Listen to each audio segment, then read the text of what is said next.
Roman സാമ്രാജ്യത്തിൻ്റെ ചരിത്രം പൂർണ്ണമായി വിവരിക്കുന്ന ഈ ഒരു സീരീസിൻ്റെ അടുത്ത അധ്യായത്തിലേക്ക് എല്ലാവർക്കും സ്വാഗതം. ആദ്യ ഭാഗങ്ങൾ കണ്ടിട്ടില്ലാത്തവർക്ക് വേണ്ടി ആ പ്ലേലിസ്റ്റിൻ്റെ ലിങ്ക് ഡിസ്ക്രിപ്ഷനിലും ഫസ്റ്റ് കമൻറ്റിലും ഞാൻ കൊടുക്കുന്നുണ്ട്. അത് പരിശോധിക്കാവുന്നതാണ്. അത് കണ്ടതിന് ശേഷം ഈ ഭാഗം കാണാവുന്നതാണ്. റോമിൽ ഇപ്പോൾ സംഭവബഹുലമായിട്ടുള്ള കാര്യങ്ങൾ തന്നെയാണ് നടന്നുകൊണ്ടിരിക്കുന്നത്. കലിഗുല കഴിഞ്ഞാൽ അടുത്ത ചക്രവർത്തി ആര് എന്ന ചോദ്യത്തിൻ്റെ ഉത്തരമായിരുന്നു ഗമല്ലസ്. കലിഗുലയുടെ വളർത്തുപുത്രൻ കൂടിയാണ് ഗമല്ലസ്. ആ ഗമല്ലസിനെ കൊന്നിരിക്കുകയാണ് കലിഗുല. ആത്മഹത്യ എന്ന് തോന്നിപ്പിക്കുന്ന തരത്തിലാണ് ആ കൊലപാതകം നടപ്പിലാക്കിയിരിക്കുന്നത്. കാരണം ഒരു ചക്രവർത്തിക്ക് വരാൻ പോകുന്ന അടുത്ത ചക്രവർത്തിയെ, അതായത് ഭാവി ചക്രവർത്തിയെ ഒരിക്കലും കൊല്ലാൻ സാധിക്കുന്നതല്ല. അതുകൊണ്ടാണ് അപ്രകാരം ആ കൊലപാതകം നടത്തിയത്. പക്ഷേ അതുകൊണ്ടൊന്നും കലിഗുല അടങ്ങുന്നില്ല. അയാളുടെ സദസ്സിലേക്ക് അയാളുടെ പേഴ്സണൽ ബോഡി ഗാർഡിൻ്റെ ഹെഡായിട്ടുള്ള, അതായത് പ്രൊട്ടേറിയൻ ഗാർഡിൻ്റെ ഹെഡായിട്ടുള്ള മാക്രോയെ വിളിച്ചു വരുത്തുകയാണ്.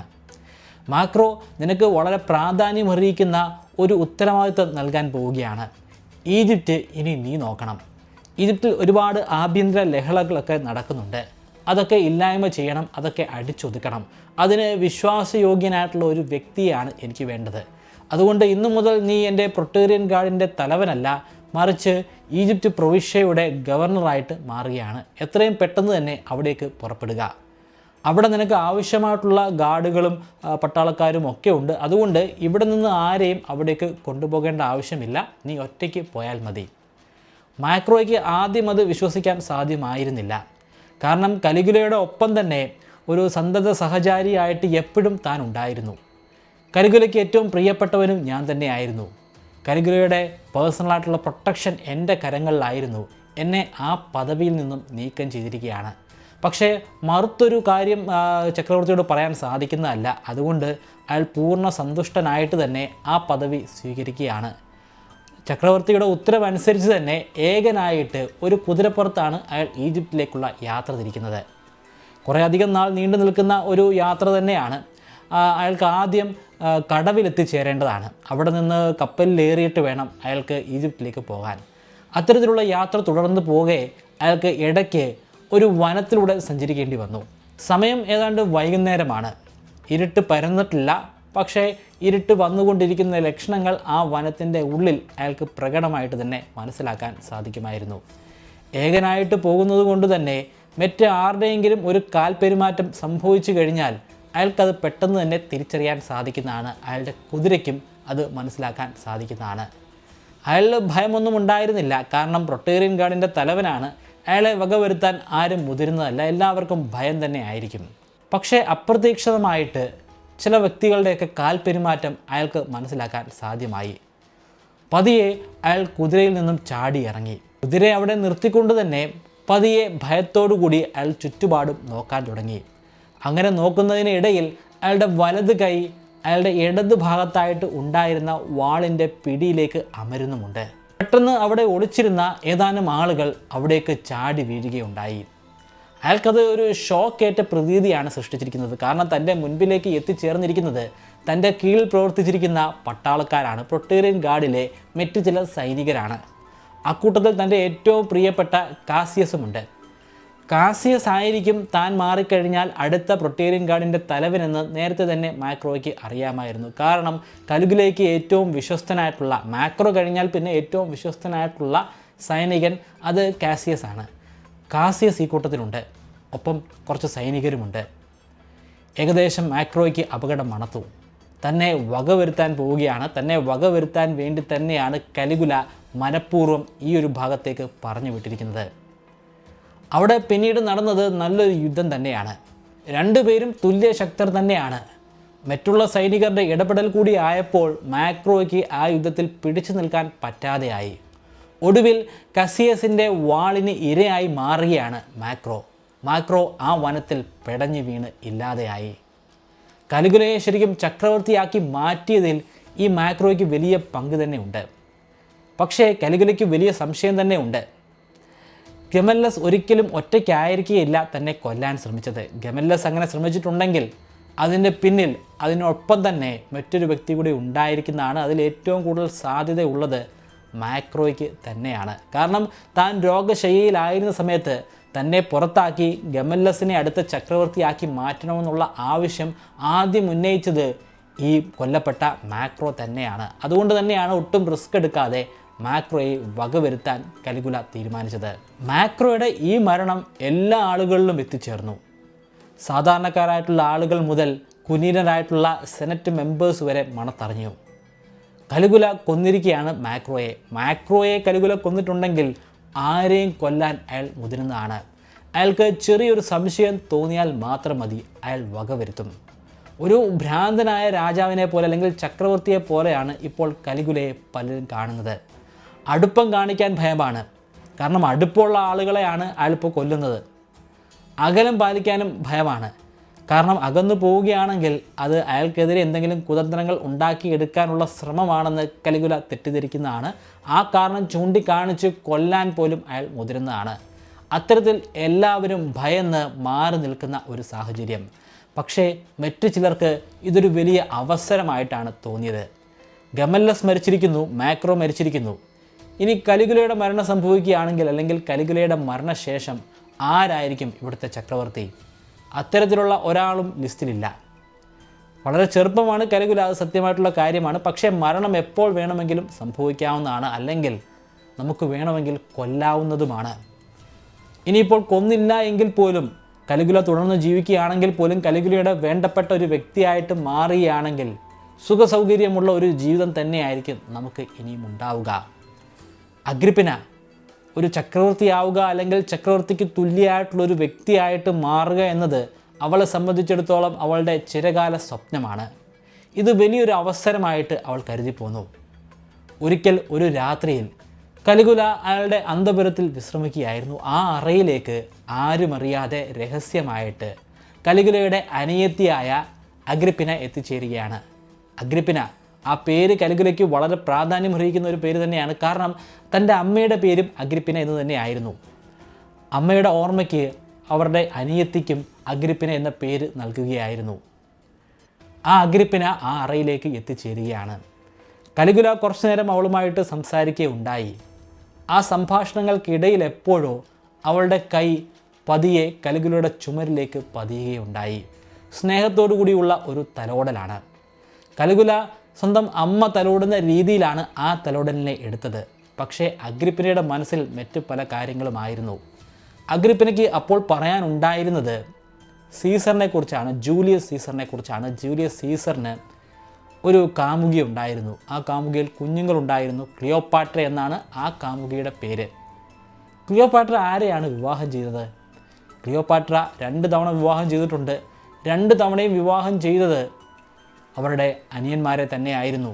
അത്തരത്തിലുള്ള ഒരു ചോദ്യം കലിഗുലയ്ക്ക് മുൻപിലേക്ക് ഇട്ട് കൊടുക്കുകയാണ്. സ്വാഭാവികമായിട്ടും അവിടുത്തെ അധികാരം മറ്റാരിലേക്കും പോകാതിരിക്കാൻ വേണ്ടി അവർ ചെയ്തതാണ്. റോമക്കാരെ പോലെ സിവിലൈസ്ഡ് ആയിട്ടുള്ള ആളുകളല്ലല്ലോ. അവർക്ക് പരസ്പരം സഹോദരന്മാർക്ക് വിവാഹം ചെയ്യാൻ സാധിക്കുന്നതാണ്. അധികാരം നിലനിർത്താൻ വേണ്ടി അവരങ്ങനെ ചെയ്യുന്നതുമാണ്. അഗ്രിപ്പിന ഒരാശയം കൂടി ഇട്ട് കൊടുക്കുകയാണ്. അങ്ങനെയാണെങ്കിൽ നമുക്ക് 2 പേർക്കും ഒരു കുട്ടി ഉണ്ടായാലോ, നമ്മൾ വിവാഹിതരായാലോ? നമുക്ക് ശരിക്കും നിയമപരമായിട്ട് വിവാഹിതരാകാൻ സാധിക്കുന്നതല്ല, റോമൻ നിയമങ്ങൾ അതിനെതിരെയാണ്. പക്ഷേ വിവാഹം കഴിക്കാതെയും നമുക്ക് ഒരു കുഞ്ഞിനെ ഉൽപ്പാദിപ്പിക്കാൻ സാധിക്കുന്നതാണ്. ഇത് കേട്ടപ്പോൾ ഭയത്തോടുകൂടി ഞെട്ടലോടുകൂടി തന്നെ കലിഗുല അവിടെ നിന്നും ചാടി എഴുന്നേൽക്കുകയാണ്. നീ എൻ്റെ അനിയത്തിയാണ്, അതിനെല്ലാം ഉപരിയായിട്ട് എന്നെ ഞാൻ എൻ്റെ അമ്മയുടെ സ്ഥാനത്താണ് കാണുന്നത്. എൻ്റെ അമ്മയുടെ അതേ പേര് തന്നെയാണ് നിനക്കുള്ളത്. ആ ഒരു സ്നേഹം പ്രത്യേകമായിട്ട് നിന്നോട് എനിക്കുണ്ട്. നീ എന്തൊക്കെയാണ് ഈ പറയുന്നത്? നമ്മുടെ സംസ്കാരത്തിന് ചേർന്നൊരു കാര്യമാണോ ഇത്? നമ്മുടെ ആചാര അനുഷ്ഠാനങ്ങളനുസരിച്ച്, നമ്മുടെ മതവിശ്വാസങ്ങളനുസരിച്ച് ഇത് വലിയ പാപമാണ്. ആ കലിഗുല പറഞ്ഞത് ശരി തന്നെയാണ്. ഇത്രയധികം വർഷങ്ങൾക്ക് മുൻപാണ് ആ കാലഘട്ടത്തിൽ സഹോദരന്മാർ വിവാഹം കഴിക്കുന്നു എന്നൊക്കെ നമുക്ക് പറയാമെങ്കിലും റോമിലെ സാഹചര്യങ്ങൾ അങ്ങനെ ആയിരുന്നില്ല. ഈജിപ്തിലൊക്കെ അങ്ങനെ കാര്യങ്ങൾ നടന്നിട്ടുണ്ട്. മറ്റ് പല സ്ഥലങ്ങളിലും അത്തരത്തിലുള്ള സാഹചര്യങ്ങളൊക്കെ ഉണ്ടായിട്ടുണ്ട്. പക്ഷേ റോമാക്കാർ അവർ നല്ല സിവിലൈസ്ഡ് ആയിട്ടുള്ള ആളുകൾ തന്നെയാണ്. ഇപ്പോൾ നമ്മുടെ നാട്ടിൽ എങ്ങനെയാണോ, എത്രമാത്രം പാപത്തോടു കൂടിയാണോ ഈ ഒരു വിവാഹത്തെ കാണുന്നത്, അല്ലെങ്കിൽ ഈ ഒരു സഹോദരൻ തമ്മിലുള്ള ബന്ധത്തെ കാണുന്നത്, അതിനേക്കാളൊക്കെ ഇരട്ടിയായിട്ട് ഭീതിയോടുകൂടി കാണുന്ന വലിയ പാപം തന്നെയായിരുന്നു ആ കാലഘട്ടത്തിൽ റോമിലുണ്ടായിരുന്നത്. അതുകൊണ്ട് തന്നെയാണ് സ്വാഭാവികമായിട്ടും ഈ കാര്യം കേട്ട് കലിഗുല ചാടി എഴുന്നേറ്റത്. പക്ഷേ അഗ്രിപ്പനയ്ക്ക് കലികുലയെ വശീകരിക്കാൻ സാധ്യമായി. അധികാരം മറ്റൊരാളിലേക്ക് കൊടുക്കേണ്ട ആവശ്യമുണ്ടോ? എനിക്ക് കലികുലയോട് വലിയ സ്നേഹം തന്നെയാണുള്ളത്. അതൊരു സഹോദരനോടുള്ള സ്നേഹം മാത്രമല്ല, അതിനുപരിയായിട്ട് ഒരു കാമുകനോടുള്ള സ്നേഹം തന്നെയാണ്. നീ എത്ര സുന്ദരനാണ്, നിൻ്റെ ശരീരം അത് എത്ര ആരോഗ്യമുള്ള ഒരു ശരീരമാണ്. ഇത് ഞാൻ മറ്റാർക്കും കൊടുക്കുന്നതല്ല. റോമൻ സാമ്രാജ്യവും ഞാൻ മറ്റാർക്കും കൊടുക്കുന്നതല്ല. നമ്മളിലുണ്ടാകുന്ന നമ്മുടെ കുഞ്ഞായിരിക്കും അടുത്ത ചക്രവർത്തി. അഗ്രിപ്പനയ്ക്ക് നിരന്തരമായിട്ടുള്ള വാചകമടിയിലൂടെ കലികുലയെ ആകർഷിക്കാൻ സാധ്യമായി. ഒടുവിൽ അവർ രണ്ടുപേരും അതേ രാത്രിയിൽ തന്നെ അതേ അറയിൽ അന്തി ഉറങ്ങുകയാണ്. ഒരു സഹോദരൻ സഹോദരി ബന്ധത്തിനു ഉപരിയായിട്ട് ഭാര്യ ഭർത്താക്കന്മാർക്ക് തുല്യമായിട്ടുള്ള ഒരു ബന്ധത്തിലേക്ക് ആ ബന്ധം വഴിമാറുകയാണ്. രഹസ്യമായിട്ടാണ് ഈ ബന്ധം പുലർത്തിപ്പോന്നിരുന്നത്. കാരണം ഇത് വേറെ ആരെങ്കിലും അറിഞ്ഞു കഴിഞ്ഞാൽ വലിയ നാണക്കേടാണ്. പക്ഷേ അവർക്കൊരു കുഞ്ഞുണ്ടായിക്കഴിഞ്ഞാൽ ആ കുഞ്ഞാണ് അടുത്ത ചക്രവർത്തി എന്ന് അനൗൺസ് ചെയ്ത് കഴിഞ്ഞാൽ ഭയത്തിൻ്റെ പുറത്തെങ്കിലും ഈ ബന്ധത്തെ ആരും ചോദ്യം ചെയ്യുന്നതായിരിക്കേയില്ല. ആ ഒരു വിശ്വാസത്തിൻ്റെ പുറത്താണ് അവർ ഈ ബന്ധം വെച്ചു പുലർത്തുന്നത്. മാസങ്ങൾ കടന്നുപോയി. നിരന്തരമായിട്ട് അവർ ലൈംഗിക ബന്ധത്തിൽ ഏർപ്പെടാൻ തുടങ്ങി, ആരും അറിയാതെ തന്നെ. പക്ഷേ അവർക്ക് ഒരു കുഞ്ഞിക്കാല് കാണാൻ സാധ്യമായില്ല. കലികുലയ്ക്ക് ഒട്ടും തന്നെ ക്ഷമ ഉണ്ടായിരുന്നില്ല.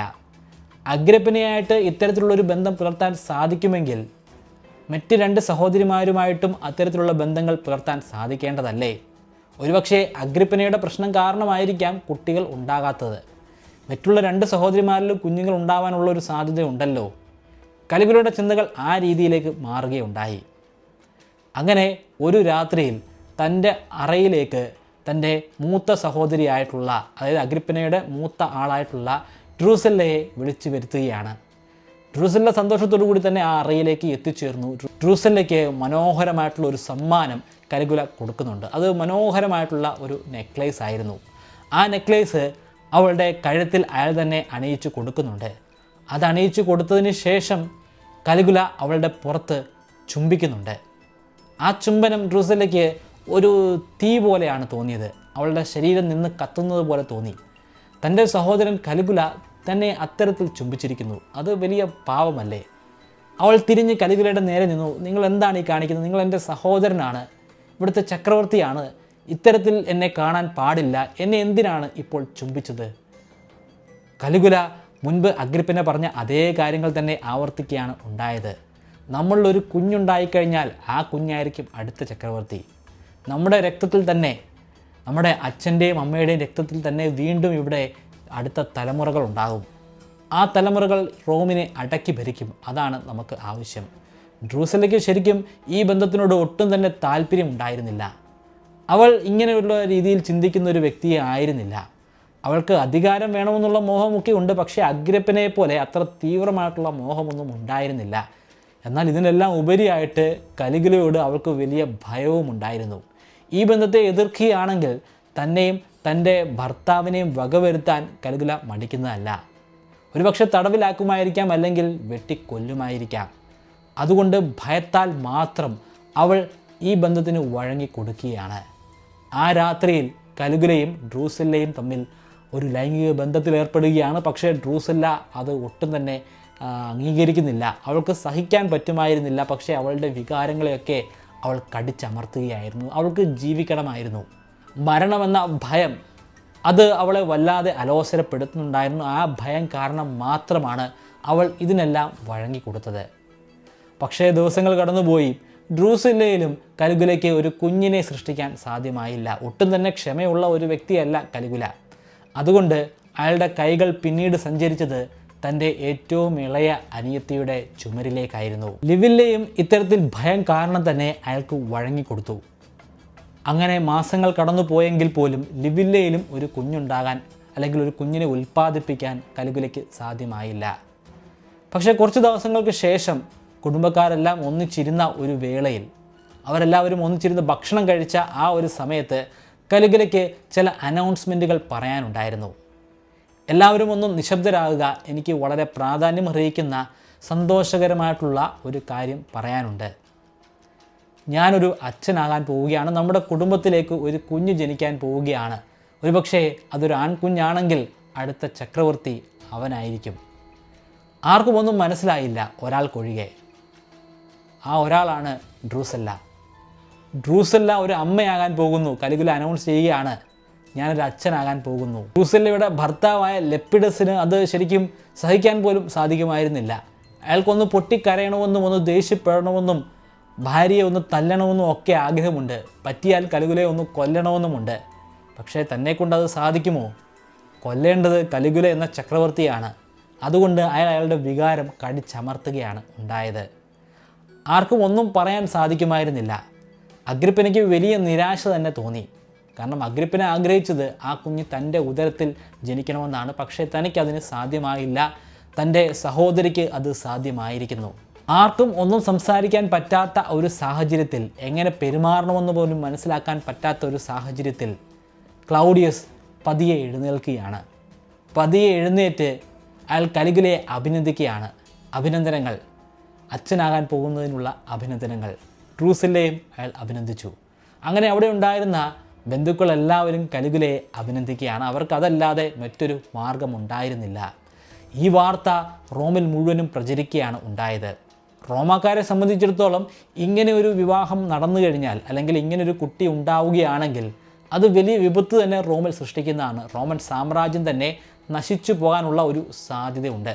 അതിനെല്ലാം ഉപരിയായിട്ട് ഒറ്റക്കണ്ണുള്ള ഒരു രാക്ഷസൻ ജനിക്കുമെന്നും ആ രാക്ഷസൻ എല്ലാത്തിനെയും നശിപ്പിച്ച് കളയുമെന്നുള്ള ഒരു വിശ്വാസം പോലും ഈ റോമൻ മിത്തോളജിയിലുണ്ട്. പക്ഷേ ആളുകളൊക്കെ ആ ഒരു വിശ്വാസത്തെ അവഗണിക്കുകയാണ് ഇവിടെ ഉണ്ടായത്. കാരണം തങ്ങളുടെ ചക്രവർത്തിക്കാണ് ഇത്തരത്തിലുള്ളൊരു കുഞ്ഞുണ്ടായിരിക്കുന്നത്. ചക്രവർത്തിയെ ചോദ്യം ചെയ്യാൻ പാടില്ല. പിന്നെ ചക്രവർത്തി ജനങ്ങൾക്ക് മോശമായിട്ടുള്ള കാര്യങ്ങളൊന്നും അവിടെ സൃഷ്ടിക്കുന്നില്ല. അവർക്ക് പൂർണ്ണമായിട്ടുള്ള സ്വാതന്ത്ര്യമാണ് നൽകിയിരിക്കുന്നത്. അധികമായിട്ടൊന്നും ടാക്സ് ഏർപ്പാടാക്കുന്നില്ല. ടൈബീരിയസിനേക്കാളൊക്കെ വളരെ മികച്ച ഒരു ചക്രവർത്തി തന്നെയാണ്. അവർക്ക് ആനന്ദിക്കാനായിട്ട് കൂടുതൽ ആംഫി തിയേറ്ററുകൾ സ്ഥാപിച്ചിട്ടുണ്ട്. അവിടെ ഗ്ലാഡിയേറ്റേഴ്സ് തമ്മിൽ പരസ്പരം പോരാടുന്നത് കണ്ട് ആസ്വദിക്കാൻ അവർക്ക് സാധിക്കുന്നുണ്ട്. അതുകൊണ്ട് ഇതൊക്കെ അവർ അവഗണിക്കുകയാണ്. ചക്രവർത്തിയുടെ കാര്യമല്ലേ, ചക്രവർത്തിക്ക് എന്തുമാകാം. ചക്രവർത്തി ദൈവത്തിനുമൊക്കെ അതീതനായിട്ടുള്ള വ്യക്തിയാണ്. അത് കാരണം ഇവിടെ പ്രശ്നങ്ങളൊന്നും സൃഷ്ടിക്കപ്പെടുന്നില്ല. ആ രീതിയിൽ തന്നെ സെനറ്റ് അംഗങ്ങളും ജനങ്ങളും കരുതി പോന്നു. പക്ഷേ ഇവിടെ വലിയൊരു പ്രശ്നമുണ്ടാകുന്നുണ്ട്. ഡ്രൂസില്ല ഗർഭിണിയായി കുറച്ച് മാസങ്ങൾ കഴിഞ്ഞപ്പോൾ അവൾക്ക് കടുത്ത ഒരു രോഗമുണ്ടാവുകയാണ്. എന്താണ് ആ രോഗമെന്ന് മനസ്സിലാക്കാൻ വൈദ്യന്മാർക്ക് സാധ്യമാകുന്നില്ല. റോമൻ സാമ്രാജ്യത്തിലെ കാര്യം മാത്രമല്ല, മിക്ക സാമ്രാജ്യങ്ങളിലും ഇങ്ങനെയുള്ള പ്രശ്നങ്ങൾ ഉണ്ടാവാറുണ്ട്. വളരെ പ്രാധാന്യമർഹിക്കുന്ന ഒരു വഴിത്തിരിവുണ്ടാകുന്ന സാഹചര്യത്തിൽ ആരെങ്കിലും മരണമടയുന്നതാണ്, എന്തെങ്കിലും ഒരു രോഗം വന്ന് മരിക്കുന്നതാണ്. അന്നത്തെ വൈദ്യശാസ്ത്രം എങ്ങനെയാണെന്ന് നമുക്കറിയാം. കാര്യമായിട്ടൊന്നും വളർന്നിട്ടില്ലാത്ത ഒരു കാലഘട്ടമാണ്. അതുകൊണ്ട് തന്നെ വിഷം കൊടുത്താൽ അത് തിരിച്ചറിയാൻ പോലും ആളുകൾക്ക് സാധ്യമാകുന്നില്ല. ഒരുപക്ഷെ ഡ്രൂസില്ലയെ കൊല്ലാൻ വേണ്ടി വിഷം കൊടുത്തതായിരിക്കാം. അത് അഗ്രിപ്പനെ ആകാനുള്ള സാധ്യതയാണ് ഏറ്റവും കൂടുതൽ. കാരണം അഗ്രിപ്പനയ്ക്കാണല്ലോ ഈ രാജ്യാധികാരത്തോട് ഏറ്റവും കൂടുതൽ ആർത്തി ഉണ്ടായിരുന്നത്. പക്ഷേ അതിനെക്കുറിച്ചൊന്നും ചരിത്രത്തിൽ പരാമർശിക്കുന്നില്ല. ഇത്തരത്തിൽ ഡ്രൂസല്ലയ്ക്ക് കടുത്ത ഒരു രോഗം ബാധിക്കുകയാണ്. മാസങ്ങളോളം അവൾ രോഗശയ്യയിൽ തന്നെയായിരുന്നു. രാജ്യത്തിൻ്റെ വിവിധ ഭാഗങ്ങളിൽ നിന്നും ഒരുപാട് വൈദികരെ അവിടേക്ക് എത്തിക്കുന്നുണ്ട്. അവരൊക്കെ പരിശോധനകൾ നടത്തുന്നുണ്ട്. പക്ഷേ രോഗം എന്താണെന്ന് പോലും മനസ്സിലാക്കാൻ സാധ്യമാകുന്നില്ല. ഒടുവിൽ ഒഴിച്ചുകൂടാനാവാത്ത ആ വിപത്ത് സംഭവിക്കുകയായി. ഡ്രൂസല്ല പ്രസവത്തിന് മുൻപ് തന്നെ മരണമടയുകയാണ്. അത് കലിഗുലയുടെ മാനസിക നിലയിൽ തന്നെ പ്രശ്നങ്ങൾ സൃഷ്ടിക്കുകയായിരുന്നു. വളരെയധികം വിഷമത്തോടു കൂടി തന്നെയാണ് ആ അന്ത്യകർമ്മങ്ങളൊക്കെ ചെയ്തത്. അനിയത്തിയുടെ സ്ഥാനത്തല്ല, ഭാര്യയുടെ അല്ലെങ്കിൽ ഒരു രാജ്ഞിയുടെ സ്ഥാനം കൊടുത്തിട്ടാണ് ആ അന്ത്യകർമ്മങ്ങളൊക്കെ തന്നെയും നടപ്പിലാക്കിയത്. വലിയ നിരാശ തന്നെയാണ് കലിഗുലയ്ക്ക് ഉണ്ടായിരുന്നത്. കാരണം അയാൾ ഡ്രൂസല്ലയെ വളരെയധികം സ്നേഹിച്ചിരുന്നു. തൻ്റെ മറ്റ് സഹോദരിമാരെക്കാളൊക്കെ കൂടുതലായിട്ട് സ്നേഹിച്ചിരുന്നു. ഒരുപക്ഷെ തൻ്റെ കുഞ്ഞിനെ ഗർഭം ധരിച്ചതുകൊണ്ടുള്ള ഒരു പ്രത്യേക സ്നേഹമായിരിക്കാം ഡ്രൂസല്ലയോട് തോന്നിയത്. അവളുടെ അടക്കത്തിനൊക്കെ ശേഷം അയാൾ ഒരുപാട് അമ്പലങ്ങൾ പണി കഴിപ്പിക്കാൻ തുടങ്ങി. അവിടുത്തെ പ്രധാനപ്പെട്ട പ്രതിഷ്ഠ എന്ന് പറയുന്നത് ഈ ഡ്രൂസില്ല തന്നെയാണ്. റോമൻ സാമ്രാജ്യത്തിൻ്റെ ചരിത്രത്തിൽ ആദ്യമായിട്ടാണ് ഒരു വ്യക്തിയുടെ പേരിൽ ഒരു ക്ഷേത്രം സ്ഥാപിക്കുന്നത്. മുൻപ് സ്ഥാപിച്ചിട്ടുള്ള ക്ഷേത്രങ്ങളൊക്കെ തന്നെയും അവരുടെ മിത്തോളജി അനുസരിച്ചുള്ള ദേവന്മാരുടെയോ ദേവിമാരുടെയോ പേരിലുള്ള ക്ഷേത്രങ്ങളായിരുന്നു. ഒരുപാട് സ്തൂപങ്ങൾ സ്ഥാപിക്കാൻ തുടങ്ങി. ഒരുപാട് പ്രതിമകൾ, ഡ്രൂസില്ലയുടെ പ്രതിമകൾ സ്ഥാപിക്കാൻ തുടങ്ങി. ഒരുപാട് നിയമങ്ങൾ പുതിയതായിട്ട് സ്ഥാപിക്കപ്പെടുകയാണ്. ഡ്രൂസില്ല ഒരു ദേവതയാണെന്ന് പറഞ്ഞുകൊണ്ടുള്ള നിയമങ്ങളാണ്. ആരെങ്കിലും, പ്രത്യേകിച്ച് സ്ത്രീകൾ സത്യം ചെയ്യുകയാണെങ്കിൽ ഡ്രൂസില്ലയുടെ പേര് പറഞ്ഞു വേണം സത്യം ചെയ്യാൻ. നമ്മൾ സത്യം ചെയ്യുമല്ലോ അമ്മയുടെ പേരിൽ, അമ്മയാണ് സത്യം, അച്ഛനാണ് സത്യം, അല്ലെങ്കിൽ ഏതെങ്കിലും ഒരു ദൈവത്തിൻ്റെ പേര് പറഞ്ഞ് കൃഷ്ണനാണ് സത്യം, അങ്ങനെയൊക്കെ പറയാറുണ്ടല്ലോ. അപ്പോൾ ഇവിടെയും അങ്ങനെ ആളുകൾ സത്യം ചെയ്യാറുണ്ട്. സ്ത്രീകൾ സത്യം ചെയ്യുമ്പോൾ ഡ്രൂസില്ലയാണ് സത്യം എന്ന് വേണം പറയാൻ. അങ്ങനെ പറഞ്ഞില്ലെങ്കിൽ അവരെ കഴുത്തറുത്ത് കൊല്ലാനായിരിക്കും വിധിക്കുക. അറിയാതെങ്ങാനും വായിൽ നിന്നും അമ്മയാണ് സത്യമെന്നെങ്ങാനും പറഞ്ഞു പോയാലുള്ള അവസ്ഥ, അത് ഓർത്തപ്പോൾ ആളുകൾക്ക് വലിയ ഭയം തന്നെയാണ് തോന്നിയത്. അതുകൊണ്ട് പിന്നീടുള്ള കാലങ്ങളിൽ ഡ്രൂസില്ലയാണ് സത്യം എന്ന് പറഞ്ഞ് ആളുകൾ അല്ലെങ്കിൽ സ്ത്രീകൾ സത്യം ചെയ്യാൻ തുടങ്ങുകയാണ്. ഇതൊരു ഉദാഹരണം മാത്രമാണ്. ഇത്തരത്തിൽ ഒരുപാട് മോശമായിട്ടുള്ള നിയമങ്ങൾ അയാൾ പാസ്സാക്കാൻ തുടങ്ങി. ആ കാലഘട്ടത്തിൽ ചൂടുവെള്ളം വിറ്റു എന്ന പേരിൽ ഒരു വ്യക്തിയെ കഴുത്തറുത്ത് കൊല്ലുക പോലും ചെയ്തു. അത്തരത്തിൽ നിസ്സാരമായിട്ടുള്ള കാര്യങ്ങൾ ചുമത്തി ആളുകളെ കൊല്ലാനും അത്തരത്തിലുള്ള നിയമങ്ങൾ ഉണ്ടാക്കാൻ പോലും ഈ ക്രൂരനായിട്ടുള്ള ചക്രവർത്തി ശ്രമിക്കുകയാണ്. കലിഗുലയുടെ ഭരണത്തിൻ്റെ ആദ്യഘട്ടത്തിൽ അയാൾ സുന്ദരമായിട്ട് തന്നെയാണ് ആ രാജ്യം ഭരിച്ചിരുന്നത്. എന്നാൽ ഇപ്പോൾ അയാൾ മറ്റൊരു ടൈബീരിയസ് ആയിട്ട്, അല്ലെങ്കിൽ ടൈബീരിയസിനേക്കാൾ കൂടുതൽ ക്രൂരനായിട്ടുള്ളൊരു വ്യക്തിയായിട്ട് മാറിക്കൊണ്ടിരിക്കുകയാണ്. അഗ്രിപ്പയ്ക്ക് വീണ്ടും ഒരാശയമുണ്ടായി. കലിഗുലയെ വീണ്ടും വശീകരിക്കുക, തന്നിലൂടെ വീണ്ടും ഒരു കുഞ്ഞിന് ജന്മം നൽകുക. പക്ഷേ അവിടെ അഗ്രിപ്പന പരാജയപ്പെടുകയാണ്. അഗ്രിപ്പനയോട് ഒട്ടും തന്നെ താല്പര്യം ഇപ്പോൾ കലിഗുലയ്ക്കില്ല. കലിഗുല വലിയ രീതിയിലുള്ള ഒരു ഡിപ്രഷനിലൂടെയാണ് കടന്നു പോയിക്കൊണ്ടിരിക്കുന്നത്. അവളെ ആട്ടി ഓടിക്കുകയായിരുന്നു ആ അറയിൽ നിന്നും. നിന്നോട് എനിക്ക് അത്തരത്തിലുള്ളൊരു വികാരവും തോന്നുന്നില്ല, എത്രയും പെട്ടെന്ന് ഇവിടെ നിന്നും ഇറങ്ങിപ്പോവുക, എന്നോടുള്ള സ്നേഹം കൊണ്ടല്ല, ഭരണത്തോടുള്ള ആർത്തി കൊണ്ട് മാത്രമാണ് നീ എൻ്റെ അരികിലേക്ക് ഇപ്രകാരം എത്തിച്ചേർന്നിരിക്കുന്നത്. ഈ ഒരു സമയത്ത് തന്നെ റോമിൽ വലിയ രീതിയിലുള്ള ഒരു ദാരിദ്ര്യം ഉണ്ടാകുന്നുണ്ട്. അതിൻ്റെ കാരണം വലിയ വരൾച്ച തന്നെയാണ്. മഴയില്ല, മഴ പെയ്യാത്തതുകൊണ്ട് തന്നെ വിളവെടുപ്പ് നല്ല രീതിയിൽ കുറഞ്ഞിട്ടുണ്ട്. അംഗരാജ്യങ്ങളായിട്ടുള്ള ഈജിപ്റ്റ് പോലുള്ള സ്ഥലങ്ങളിലും വിളവെടുപ്പിൽ വലിയ കുറവ് സംഭവിച്ചിട്ടുണ്ട്. ഇത് റോമിനെ വലിയ രീതിയിൽ തന്നെ ബാധിക്കുന്നുണ്ട്. ആളുകൾക്ക് കുടിക്കാൻ ജലമില്ല, അവർക്ക് ഭക്ഷണത്തിന് ഭക്ഷ്യ സാധനങ്ങളൊന്നും തന്നെ ഇല്ല. സെനറ്റ് അംഗങ്ങൾക്ക് എങ്ങനെയാണ് ഇത് കലിഗുലയോട് അവതരിപ്പിക്കാൻ സാധ്യമാവുക? അയാളോട് പറഞ്ഞു കഴിഞ്ഞാൽ അയാൾ ദേഷ്യപ്പെടുകയായിരിക്കും ചെയ്യുക. ഇപ്പോൾ ഖജനാവിൽ അവശേഷിക്കുന്ന പണം മുഴുവനും അയാൾ ദൂർത്തടിച്ചുകൊണ്ടിരിക്കുകയാണ്. അമ്പലങ്ങൾ സ്ഥാപിച്ചുകൊണ്ടിരിക്കുകയാണ്, ആംഫി തിയേറ്ററുകൾ കെട്ടുന്നുണ്ട്, അവിടെ കൂടുതലായിട്ട് ഗ്ലാഡിയേറ്റേഴ്സ് മരിച്ചു വീഴുന്നുണ്ട്. ഇത്തരത്തിലുള്ള ആചാരങ്ങളൊക്കെ നടന്നുകൊണ്ടിരിക്കുന്ന ആ സാഹചര്യത്തിൽ രണ്ടും കൽപ്പിച്ചുകൊണ്ട് സെനറ്റ് അംഗങ്ങൾ കലിഗുലയെ വന്ന് കാണുകയാണ്. നമ്മൾ ഇത്തരത്തിലുള്ള വലിയ ഭക്ഷ്യക്ഷാമത്തിലൂടെ കടന്നു പോയിക്കൊണ്ടിരിക്കുകയാണെന്ന് അയാളെ അറിയിക്കുകയാണ്. കലിഗുല ദേഷ്യപ്പെടുകയാണ്. ഇതിലൊക്കെ ഞാൻ എന്ത് ചെയ്യാനാണ്? എനിക്ക് എൻ്റേതായിട്ടുള്ള പ്രശ്നങ്ങളുണ്ട്, എൻ്റേതായിട്ടുള്ള കാര്യങ്ങളുണ്ട്, എനിക്ക് അതൊക്കെ നടപ്പിലാക്കണം. ഇവിടുത്തെ ജനങ്ങൾ എങ്ങനെയെങ്കിലും ജീവിച്ചോട്ടെ, അതൊന്നും എന്നെ ബാധിക്കുന്നതല്ല. ഇതേ കാര്യങ്ങളൊക്കെ തന്നെയാണ് ടൈബീരിയസ് കുറച്ച് വർഷങ്ങൾക്ക് മുമ്പ് പറഞ്ഞുകൊണ്ടിരുന്നത്. കലിഗുല ആ രീതിയിലേക്ക് മാറിക്കൊണ്ടിരിക്കുകയാണ്. ഒടുവിൽ സഹി കെട്ടപ്പോൾ കലിഗുല പറഞ്ഞു, ഈ കാര്യങ്ങളൊന്നും ഇനി എന്നോട് പറയേണ്ട ആവശ്യമില്ല.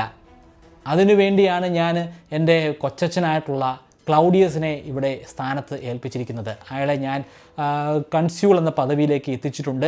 എന്തെങ്കിലും കാര്യമുണ്ടെങ്കിൽ കൺസ്യൂളിനോട് അല്ലെങ്കിൽ ക്ലൗഡിയസിനോട് ആ കാര്യങ്ങൾ അവതരിപ്പിക്കുക, അയാൾ കാര്യങ്ങളൊക്കെ നോക്കുന്നതാണെന്ന് പറഞ്ഞിട്ട് കലിഗുല അവിടെ നിന്നും ഇറങ്ങി പോവുകയാണ്. ക്ലൗഡിയസിൻ്റെ ചുമലിലേക്ക് ഈ ഉത്തരവാദിത്തങ്ങളൊക്കെ എത്തപ്പെടുകയാണ്. പക്ഷേ അയാൾക്ക് വലിയ അധികാരമൊന്നുമില്ല. ഖജനാവിലുള്ള പണം നേരിട്ട് ഉപയോഗിക്കാനൊന്നും സാധിക്കുന്നതുമല്ല. വലിയ ഒരു വിപത്തിൽ തന്നെ റോം എത്തപ്പെട്ടിരിക്കുകയാണ്. ക്ലൗഡിയസിന് എന്ത് ചെയ്യണമെന്നുള്ള ഒരു ധാരണയില്ല, കലിഗുലയ്ക്ക് എന്തെങ്കിലും ചെയ്യണമെന്നുള്ള ഒരു ആഗ്രഹവുമില്ല. അക്ഷരാർത്ഥത്തിൽ കലിഗുല ഒരു ഭ്രാന്തനായിട്ട് മാറിയിട്ടുണ്ട്. അയാൾക്കിപ്പോൾ ആവശ്യം ചികിത്സ തന്നെയാണ്. പക്ഷേ ആ കാലഘട്ടത്തിൽ ഭ്രാന്തിനുള്ള ചികിത്സയൊന്നും ശരിയായ രീതിയിൽ ഉണ്ടായിരുന്നില്ല. എങ്കിൽ പോലും അങ്ങനെ ഒരു ഭ്രാന്തൻ്റെ കയ്യിലേക്ക് രാജ്യത്തിൻ്റെ അധികാരം അല്ലെങ്കിൽ ആ പവർ വെച്ചു കൊടുക്കുന്നത് ആ രാജ്യത്തെ നശിപ്പിക്കുന്നതിന് തുല്യമാണ്. ഇതെല്ലാവർക്കും അറിയാവുന്ന കാര്യമാണ്. പക്ഷേ എങ്ങനെയാണ് ഈ കലിഗുലയെ ഇത് പറഞ്ഞ് മനസ്സിലാക്കുക? ഇതിൻ്റെ ഒരു സൂചന പോലും കലിഗുലയ്ക്ക് കിട്ടിക്കഴിഞ്ഞാൽ ഇത്തരത്തിലുള്ള സംഭാഷണത്തിൽ ഏർപ്പെടുന്ന സകലരെയും വകവരുത്താൻ അയാൾ തുനിഞ്ഞിറങ്ങുന്നതാണ്. അതുകൊണ്ട് തന്നെ ഇതൊന്നും ആരും അയാളോട് പറയുന്നില്ല. അയാളുടെ ഭ്രാന്ത് വ്യക്തമാക്കുന്ന ഒരുപാട് സന്ദർഭങ്ങൾ ഉണ്ടാകുന്നുണ്ട്. അക്കൂട്ടത്തിൽ ഒരു സന്ദർഭം ഒരു പരിശീലനവുമായി ബന്ധപ്പെട്ടിട്ടുള്ള സന്ദർഭമാണ്. പ്രൊട്ടേറിയൻ ഗാർഡ്, അതായത് ചക്രവർത്തിയുടെ അംഗരക്ഷകർ, ആ അംഗരക്ഷകർ പരിശീലനത്തിൽ ഏർപ്പെട്ടുകൊണ്ടിരിക്കുകയാണ്. പരിശീലനത്തിൽ ഏർപ്പെടുന്നത് ശരിക്കുമുള്ള വാൾ ഉപയോഗിച്ചിട്ടല്ല, മരം കൊണ്ടുണ്ടാക്കിയിട്ടുള്ള വാൾ ഉപയോഗിച്ചിട്ടാണ്. അതുപയോഗിച്ച് അവർ പയറ്റിക്കൊണ്ടിരിക്കുകയാണ്. അപ്പോൾ ആ കൂട്ടത്തിൽ ഏറ്റവും ധീരനായിട്ടുള്ളൊരു പടയാളി നിരവധി ആളുകളെ തോൽപ്പിക്കുകയാണ്. അവിടെ കൊലപാതകമൊന്നും നടക്കുന്നില്ല, കാരണം മരം കൊണ്ടുള്ള വാളാണ്. അങ്ങനെ ഒരുപാട് പേരെ അയാൾ നിയന്ത്രിക്കുകയും അവരെ കീഴ്പ്പെടുത്തുകയും ഒക്കെ ചെയ്തുകൊണ്ടിരിക്കുന്ന സാഹചര്യത്തിൽ ഇത് കണ്ടുകൊണ്ട് കലിഗുല അവിടേക്ക് വരികയാണ്. കലിഗുല ഒരു മരവാൾ എടുത്തുകൊണ്ട് ആ ഒരു അംഗക്കളത്തിലേക്ക് ഇറങ്ങുകയാണ്. ഇത്രയും പേരെ തോൽപ്പിച്ചില്ലേ, ഇനി നീ എന്നെ ഒന്ന് തോൽപ്പിക്കാനായിട്ട് ശ്രമിക്കുക. ആ പട്ടാളക്കാരൻ ശരിക്കും ഭയന്നുപോയി. എന്താണ് ഞാനിവിടെ ചെയ്യേണ്ടത്? ചക്രവർത്തിക്കെതിരെ വാൾ വീശുന്നത് ശരിക്കും ഒരു ക്രിമിനൽ കുറ്റമാണ്. അയാളുടെ തല കാണുകയില്ല. അപ്പോൾ എങ്ങനെയാണ് ഞാൻ ഈ പരിശീലനത്തിൽ ഏർപ്പെടുക? കലിഗുല ഇത്രയും പറഞ്ഞുകൊണ്ട് വാളുകൊണ്ട് പയറ്റുകയാണ്. ആദ്യമൊക്കെ അയാൾ ഡിഫെൻസ് ചെയ്യുക മാത്രമാണ് ചെയ്തുകൊണ്ടിരുന്നത്. പക്ഷേ കലിഗുലയുടെ അതിശക്തമായിട്ടുള്ള ആക്രമണത്തിൻ്റെ ഇടയിൽ അയാൾക്ക് തിരിച്ചും ഒന്ന് ചെറിയ രീതിയിൽ ആക്രമിക്കേണ്ടി വന്നു. കലിഗുലയെ ഒന്ന് തട്ടി മാറ്റേണ്ടി വന്നു. കലിഗുല കയ്യിലുണ്ടായിരുന്ന ആ മരം കൊണ്ടുണ്ടാക്കിയ വാള് ദൂരേക്ക് വലിച്ചെറിഞ്ഞതിന് ശേഷം അവിടെ നിന്നിരുന്ന ഒരു പട്ടാളക്കാരൻ്റെ ഉറയിൽ നിന്നും ഒരു വാള്, യഥാർത്ഥത്തിലുള്ള വാള് തന്നെ വലിച്ചെടുക്കുകയാണ്. അതിനുശേഷം പറയുകയാണ്, ഇനി എന്നെ ഒന്ന് തോൽപ്പിച്ച് കാണിക്കുക. എതിരെ നിൽക്കുന്ന ആ പട്ടാളക്കാരൻ്റെ കയ്യിൽ ഉള്ളത് ഒരു മരവാള് മാത്രമാണ്. ഇപ്പുറത്തുള്ള കലിഗുലയുടെ കയ്യിലുള്ളത് ശരിക്കുമുള്ള മൂർച്ചയേറിയ ഒരു വാള് തന്നെയാണ്. എന്തായിരിക്കും സംഭവിക്കുക? ആദ്യ വെട്ടിൽ തന്നെ ആ മരവാള് വെട്ടി മാറുകയാണ്. അടുത്ത വെട്ടിൽ ആ പട്ടാളക്കാരൻ്റെ തലയും അരിഞ്ഞു വീഴ്ത്തുകയാണ്. ഇത് അവിടെ ഉണ്ടായിരുന്ന പട്ടാളക്കാരിലും ക്ലൗഡിയസിലും വലിയ രീതിയിലുള്ള ഭീതി തന്നെ പരത്തി. അങ്ങനെ വെട്ടി വീഴ്ത്തിയതിന് ശേഷം കലിഗുല അട്ടഹസിക്കുകയാണ് ഒരു ഭ്രാന്തനെ പോലെ. എല്ലാവരും ഉറപ്പിച്ചു, തങ്ങളുടെ ചക്രവർത്തിക്ക് ഭ്രാന്താണ്. തങ്ങളുടെ രാജ്യത്തിന് ഇനി എന്താണ് സംഭവിക്കാൻ പോകുന്നത്, തങ്ങൾക്കിനി എന്താണ് സംഭവിക്കാൻ പോകുന്നത്. ഭ്രാന്തമായിട്ടുള്ള ഒരുപാട് കാര്യങ്ങൾ അയാൾ ചെയ്തു കൂട്ടുന്നുണ്ട്. ആ കൂട്ടത്തിൽ പറയേണ്ട വളരെയധികം പ്രാധാന്യം അറിയിക്കുന്ന ഒരു കാര്യം, ഒരു ഗർഭിണിയെ വിവാഹം ചെയ്തതാണ്. ആ ഗർഭിണിയായ സ്ത്രീയോട് അയാൾക്ക് പ്രണയമൊന്നും ഉണ്ടായിരുന്നില്ല. അയാൾ ഉറപ്പിക്കുകയായിരുന്നു ഈ പെൺകുട്ടിക്ക് ഗർഭം ധരിക്കാനായിട്ട് സാധ്യമാകും. 1-2 മാസങ്ങൾ കൂടി കഴിഞ്ഞാൽ ആ പെൺകുട്ടി അല്ലെങ്കിൽ ആ സ്ത്രീ പ്രസവിക്കുന്നതാണ്. അപ്പോൾ ആ പ്രസവിക്കുന്ന കുട്ടി ഒരു ആൺകുഞ്ഞാണെങ്കിൽ ആ ആൺകുഞ്ഞിനെ തൻ്റെ മകനാക്കി മാറ്റാനും ആ ആൺകുഞ്ഞിന് രാജ്യാധികാരം വെച്ച് കൊടുക്കാനും ഒക്കെ സാധിക്കുന്നതാണ്. പക്ഷേ ഒരു ചെറുപ്പക്കാരനാണ് കലിഗുല. ഒന്ന് കാത്തിരുന്ന് കഴിഞ്ഞാൽ അയാൾക്ക് സുന്ദരിയായിട്ടുള്ളൊരു പെൺകുട്ടിയെ വിവാഹം കഴിച്ച് അവളിൽ ഒരു കുഞ്ഞിനെ ഉൽപ്പാദിപ്പിക്കാനൊക്കെ സാധിക്കുന്നതാണ്. പക്ഷേ ഭ്രാന്തനായി മാറിയിട്ടുണ്ടായിരുന്ന കലിഗുല അങ്ങനെയൊന്നും ചിന്തിക്കുന്നില്ല. 8 മാസം ഗർഭിണിയായിരുന്ന കസോണിയ എന്ന പെൺകുട്ടിയെ അയാൾ വിവാഹം ചെയ്യുകയാണ്. കസോണിയയ്ക്ക് ഒരു ഭർത്താവുണ്ട്, ഒരു സൈനികൻ തന്നെയാണ്. ആ സൈനികനോട് പറഞ്ഞിട്ടാണ് അവളെ വിവാഹം ചെയ്യുന്നത്. ആ വിവാഹ ചടങ്ങിനൊക്കെ ശേഷം അയാൾ കാത്തിരിക്കുകയാണ് കുഞ്ഞ് ജനിക്കാനായിട്ട്.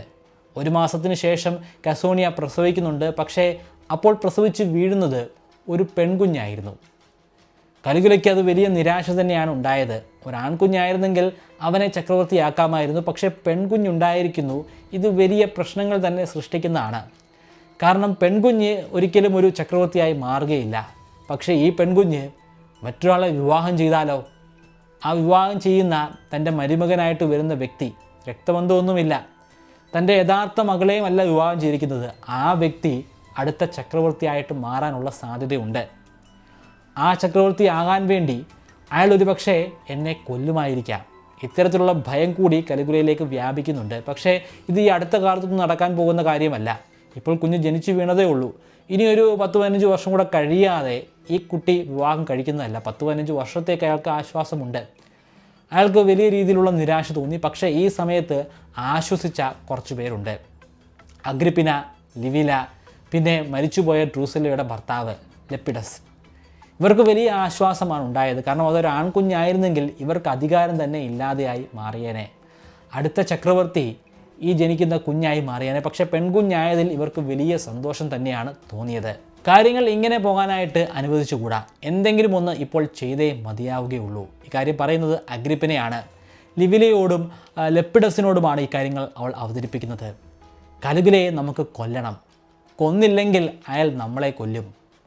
എത്രയും പെട്ടെന്ന് തന്നെ അത് നടപ്പിലാക്കണം. അത് നടപ്പിലാക്കി കഴിഞ്ഞാൽ അടുത്ത ചക്രവർത്തിയായിട്ട് നമുക്ക് ലെപ്പിഡസിനെ ഉയർത്തി കാണിക്കാം. ക്ലൗഡിയസ് ഇനി ചക്രവർത്തി ആയാലും നമുക്ക് പ്രശ്നമൊന്നുമില്ല. കാരണം ക്ലൗഡിയസ് നമ്മുടെ വേണ്ടപ്പെട്ട നമ്മുടെ അച്ഛൻ്റെ സഹോദരൻ തന്നെയാണ്. അങ്ങനെ അവർ 3 പേരും കൂടെ ഒരു കോൺസ്പിറസി ഉണ്ടാക്കിയാണ്, ഒരു ഗൂഢാലോചന. ആ ഗൂഢാലോചനയാണ് പ്ലോട്ട് ഓഫ് 3 ഡാഗേഴ്സ് എന്ന പേരിൽ അറിയപ്പെടുന്നത്. ഡാഗർ എന്നാൽ കഠാര എന്നാണ്.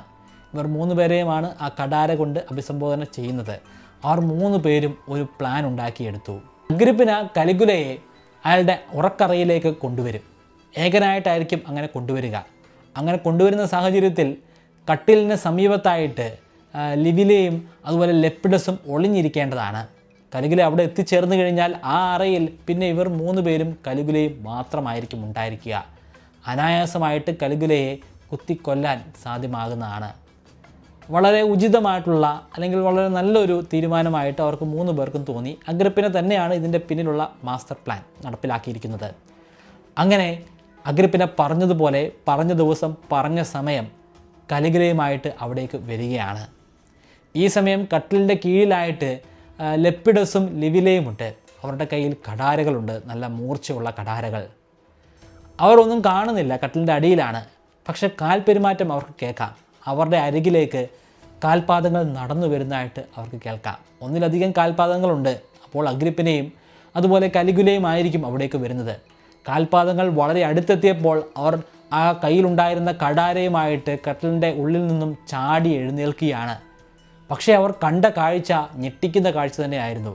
അവിടെ കലിഗുലയുണ്ട്, അഗ്രിപ്പിനയുണ്ട്. പക്ഷേ ഇതിനെല്ലാം പുറമേ പ്രൊട്ടേറിയൻ ഗാർഡിൻ്റെ വലിയൊരു സംഘവുമുണ്ട്. അവരുടെ മുൻപിലായിട്ട് കാസിയസ് എന്ന പ്രൊട്ടേറിയൻ ഗാർഡിൻ്റെ തലവനുമുണ്ട്. കലിഗുല കാസിയസിനെ ഒന്ന് നോക്കി. കാസിയസിന് കാര്യം മനസ്സിലായി. കാസിയസ് സൈനികരെ ഒന്ന് നോക്കി. സൈനികർ അവിടെ ഉണ്ടായിരുന്ന ലിവിലെയും അതുപോലെ ലെപ്പിഡസിനെയും കീഴടക്കി അവിടെ നിന്ന് കൊണ്ടുപോവുകയാണ്. അഗ്രിപ്പിന പറയുകയാണ്, ഞാൻ പറഞ്ഞില്ലേ ഇവർ ചതിയന്മാരാണ്, ഇവർ ചതിച്ച് താങ്കളെ കൊല്ലാൻ വേണ്ടി ശ്രമിക്കുകയായിരുന്നു. ഞാൻ ഒളിഞ്ഞിരുന്ന് കേട്ടതാണ് നിങ്ങളെ കൊല്ലാൻ ശ്രമിക്കുന്ന കാര്യം. ഇത് കേട്ട ലിവിലെയും ലെപ്പിഡസും ഉറക്കെ പറയുന്നുണ്ട്, ഇത് വലിയ ചതിയാണ്, അഗ്രിപ്പിനെയാണ് ഇതിൻ്റെ എല്ലാം പിന്നിലുള്ള ആൾ. അവൾ പറഞ്ഞതനുസരിച്ചാണ് ഞങ്ങളിവിടെ ഒളിച്ചിരുന്നത്. അവൾ ഞങ്ങളെ ഒറ്റിയിരിക്കുകയാണ്. ചക്രവർത്തിയെയും അവൾ ഒറ്റാൻ മടിക്കുന്നതല്ല, ഞങ്ങളല്ല, അവളാണ് ഇതിൻ്റെ പ്രധാനപ്പെട്ട സൂത്രധാര. കലിഗുലയ്ക്ക് അത് വലിയ സംശയം തന്നെയാണ് ഉണ്ടായത്. അഗ്രിപ്പിനയോട് നേരത്തെ തന്നെ കലിഗുലയ്ക്ക് വലിയ സംശയങ്ങൾ ഉണ്ടായിരുന്നതാണ്. ഇതുകൂടെ കേട്ടപ്പോൾ അയാൾക്ക് ഉറപ്പായി അഗ്രിപ്പിനെ ആയിരിക്കണം ഇതിൻ്റെ പിന്നിലുള്ള മാസ്റ്റർ ബ്രെയിൻ. കാസിയസിനെ അയാൾ വീണ്ടും ഒന്ന് നോക്കി. കാസിയസ് അവിടെ ഉണ്ടായിരുന്ന സൈനികരോട് ആജ്ഞാപിച്ച് അഗ്രിപ്പിനെയും അവിടെ നിന്ന് കൊണ്ടുപോവുകയാണ്. 3 പേരെയും ആദ്യം തടവിലാക്കിയാണ്. പിന്നെ കുറച്ച് ദിവസം നീണ്ടു നിന്ന വിചാരണയ്ക്ക് ഒടുവിൽ ശിക്ഷയും നടപ്പിലാക്കുകയാണ്. ആദ്യം തന്നെ ലെപ്പിഡസിൻ്റെ തല അറുത്ത് മാറ്റുകയാണ്. പക്ഷേ അഗ്രിപ്പിനെയും ലിവിലെയും കൊല്ലുന്നില്ല, അവരെ തടവിലാക്കിയിരിക്കുകയാണ്. തടവറയിലേക്ക് കലിഗുല എത്തിച്ചേരുന്നുണ്ട്. അഗ്രിപ്പിനെയാണ് വന്ന് കാണുന്നത്. വേറെ ആരൊക്കെയാണ് നിൻ്റെ ഒപ്പം ഉണ്ടായിരുന്നത്, ആരൊക്കെയാണ് എന്നെ കൊല്ലാൻ ശ്രമിച്ചത്? അഗ്രിപ്പിന കരഞ്ഞു പറഞ്ഞു, ഞാൻ ഒന്നും തന്നെ ചെയ്തിട്ടില്ല. അവർ 2 പേരും തമ്മിൽ സംസാരിക്കുന്നത് ഞാൻ കേട്ടിട്ടേ ഉള്ളൂ. അത് നിങ്ങളിലേക്ക് എത്തിക്കുക മാത്രമാണ് ഞാൻ ചെയ്തത്.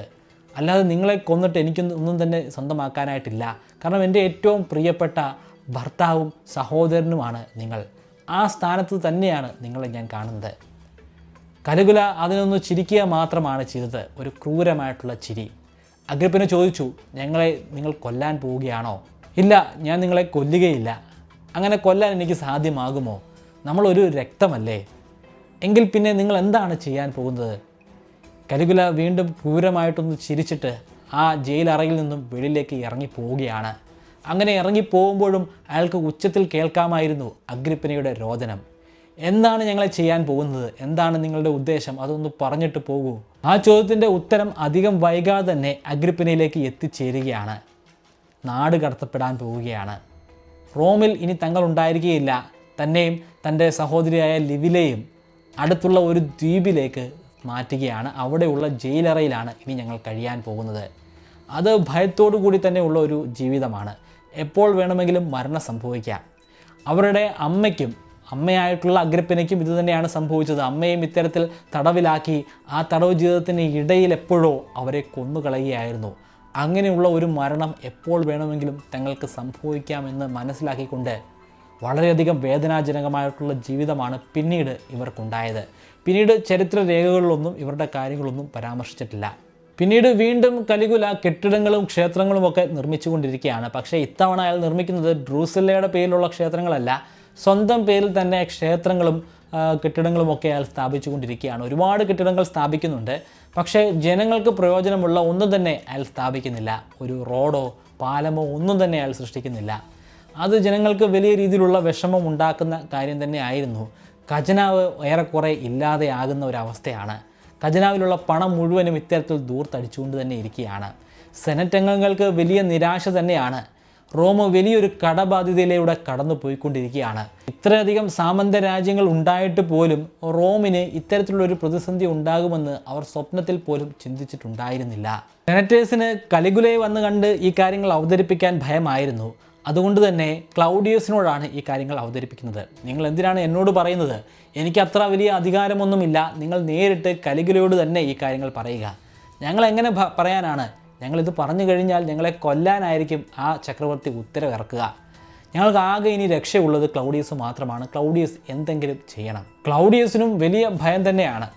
തൻ്റെ അച്ഛൻ്റെ സഹോദരനാണെന്നുള്ള പരിഗണന ഒന്നും അയാൾക്ക് നൽകുന്നതല്ല, കൊന്നുകളയും. തൻ്റെ സഹോദരിമാരോട് കാണിക്കാത്ത ആ അനുകമ്പ എങ്ങനെയാണ് എന്നോട് കാണിക്കുന്നത്? അതുകൊണ്ട് അയാൾക്കും പറയാൻ ഭയമായിരുന്നു. പക്ഷേ ക്ലൗഡിയസ് ഒരു ബുദ്ധിശാലിയായിട്ടുള്ളൊരു വ്യക്തി തന്നെയാണ്. അയാൾ ശരിക്കും ഇരുന്നൊന്ന് ആലോചിച്ചു. അയാളുടെ ചിന്തകളിലേക്ക് ഒരു മാർഗം തെളിഞ്ഞു വരികയുണ്ടായി. ഈ ഒരു സാമ്പത്തിക പ്രശ്നം ഒന്നും പറയണ്ട, പണമുണ്ടാക്കാൻ വേറെയും മാർഗങ്ങളുണ്ടല്ലോ. ആ മാർഗങ്ങൾ കലിഗുലയോട് പറഞ്ഞു കൊടുക്കാം. കലിഗുലയുടെ അടുത്തെത്തി അയാളെ അങ്ങ് പുകഴ്ത്താൻ തുടങ്ങി.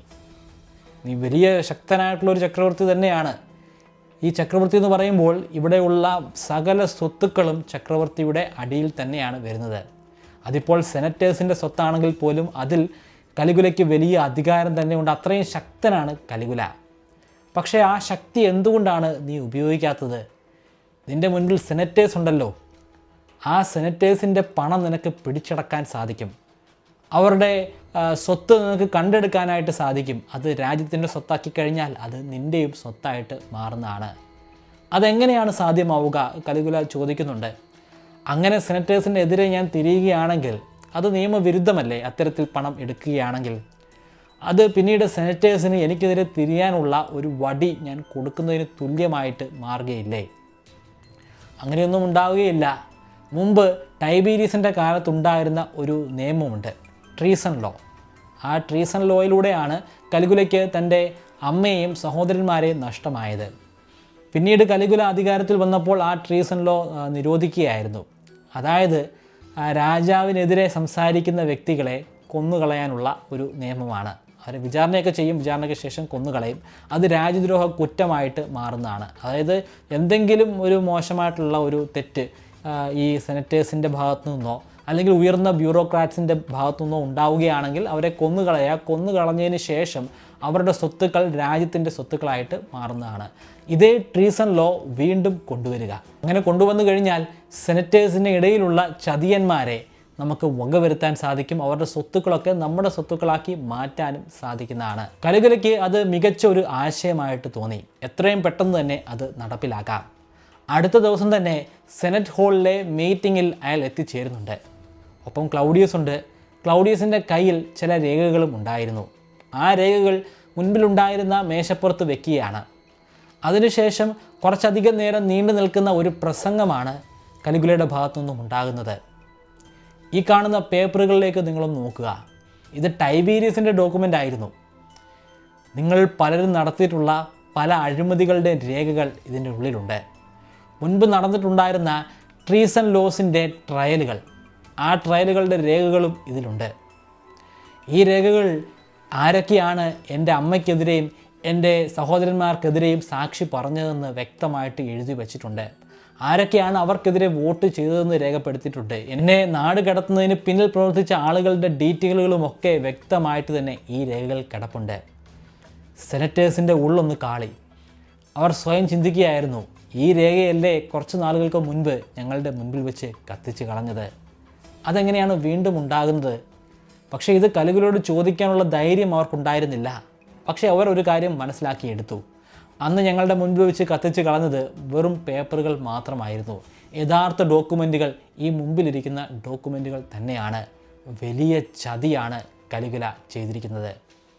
അവരുടെ വിശ്വാസം നേടിയെടുത്തിരിക്കുന്നു, പക്ഷേ അവരെ പിന്നിൽ നിന്ന് കുത്തിയിരിക്കുന്നു. കലിഗുലയുടെ പക്കലുണ്ടായിരിക്കുന്ന ആ ഡോക്യുമെൻറ്റുകൾ വായിച്ചു കഴിഞ്ഞാൽ ഞങ്ങൾ പലർക്കും ഈ സ്ഥാനത്തിരിക്കാൻ സാധിക്കുകയില്ല, ഞങ്ങൾക്ക് ഈ ഭൂമിയിൽ ജീവിച്ചിരിക്കാൻ പോലും സാധ്യമായി എന്ന് വരികയില്ല. കലിഗുലയ്ക്ക് തുടർന്നും ചില കാര്യങ്ങൾ പറയാനുണ്ടായിരുന്നു. ഈ ഡോക്യുമെൻറ്റുകളൊക്കെ ഞാൻ പരിശോധിക്കും. ഇതിൽ കുറ്റക്കാരായിട്ടുള്ള ആളുകളെ ശിക്ഷിക്കുന്നതാണ്, അവരുടെ സ്വത്തുക്കൾ കണ്ടുകെട്ടുന്നതാണ്. അതിനു പുറമെ വീണ്ടും ട്രീസൺ ലോ നിലവിൽ വരാൻ പോവുകയാണ്. ആരെങ്കിലും ചക്രവർത്തിക്കെതിരെ അല്ലെങ്കിൽ റോമ സാമ്രാജ്യത്തിനെതിരെ സംസാരിക്കുകയാണെങ്കിൽ, അല്ലെങ്കിൽ റോമൻ സാമ്രാജ്യത്തിന് മോശം വരുത്തുന്ന രീതിയിൽ പെരുമാറുകയാണെങ്കിൽ അവരെയും കൊന്നുകളയുന്നതാണ്. ഈ മോശം വരുത്തുക എന്ന് പറയുമ്പോൾ അവിടെ വളരെ നിസ്സാരമായിട്ടുള്ള കാര്യങ്ങൾ പോലും വരുന്നുണ്ട്. സെനറ്റിലുള്ള അംഗങ്ങൾക്ക് കൃത്യമായിട്ടുള്ള വസ്ത്രമുണ്ട്. ആ വസ്ത്രം കൃത്യമായിട്ട് തന്നെ ധരിക്കണം. അതിൽ എന്തെങ്കിലും ഒരു തെറ്റുകുറ്റം ഉണ്ടെങ്കിൽ ആ തെറ്റുകുറ്റം റോമൻ സാമ്രാജ്യത്തെ അവഹേളിക്കുന്നതിന് തുല്യമായിട്ട് എടുത്ത് അവരെ കൊന്നുകളയുന്നതാണ്. അങ്ങനെ നിരവധി സെനറ്റ് അംഗങ്ങളെ തുടർന്നുള്ള ദിവസങ്ങൾ കൊല്ലുകയാണ്. ഏതാണ്ട് 600ഓളം സെനറ്റ് അംഗങ്ങൾ ആ കാലഘട്ടത്തിലുണ്ടായിരുന്നു. അതിലേതാണ്ട് പകുതിയോളം സെനറ്റ് അംഗങ്ങളെ കൊല്ലാൻ ഇയാൾക്ക് സാധ്യമായി. അവരുടെ സ്വത്തുക്കൾ കണ്ടെടുക്കാനും സാധ്യമായി. സെനറ്റ് അംഗങ്ങൾക്ക് പുറമെ ഉയർന്ന പദവി വഹിക്കുന്ന ബ്യൂറോക്രാറ്റ്സ് ഉണ്ടായിരുന്നു. അവർക്കും ഈ നിയമങ്ങൾ ബാധകമാണ്. അങ്ങനെ ആയിരക്കണക്കിന് ആളുകളെയാണ് പിന്നീട് വരുന്ന ദിവസങ്ങളിലായിട്ട് ഈ ചക്രവർത്തി കൊന്നുകളയുന്നത്. എല്ലാം വളരെ നിസ്സാരമായിട്ടുള്ള കുറ്റകൃത്യങ്ങൾക്കാണ്. കൊന്നുകളഞ്ഞ് അവരുടെ സ്വത്തുക്കളൊക്കെ തന്നെയും അയാളുടെ സ്വത്തുക്കളാക്കി മാറ്റിയെടുക്കുകയാണ്. പക്ഷേ ഇത് സാധാരണക്കാരിൽ കാര്യമായിട്ടുള്ള പ്രശ്നങ്ങളൊന്നും സൃഷ്ടിക്കുന്നില്ല. ഇത് ഉയർന്ന പദവി വഹിക്കുന്ന സെനറ്റ് അംഗങ്ങൾക്കും മറ്റ് വ്യക്തികൾക്കും മാത്രമാണ് പ്രശ്നം ഉണ്ടാക്കിക്കൊണ്ടിരുന്നത്. അതുകൊണ്ട് സാധാരണക്കാർ ഈ പ്രശ്നങ്ങളിലേക്കൊന്നും ഇടപെടുന്നില്ല. അവരെ ബാധിക്കുന്ന ഒരു കാര്യമേ ആയിരുന്നില്ല.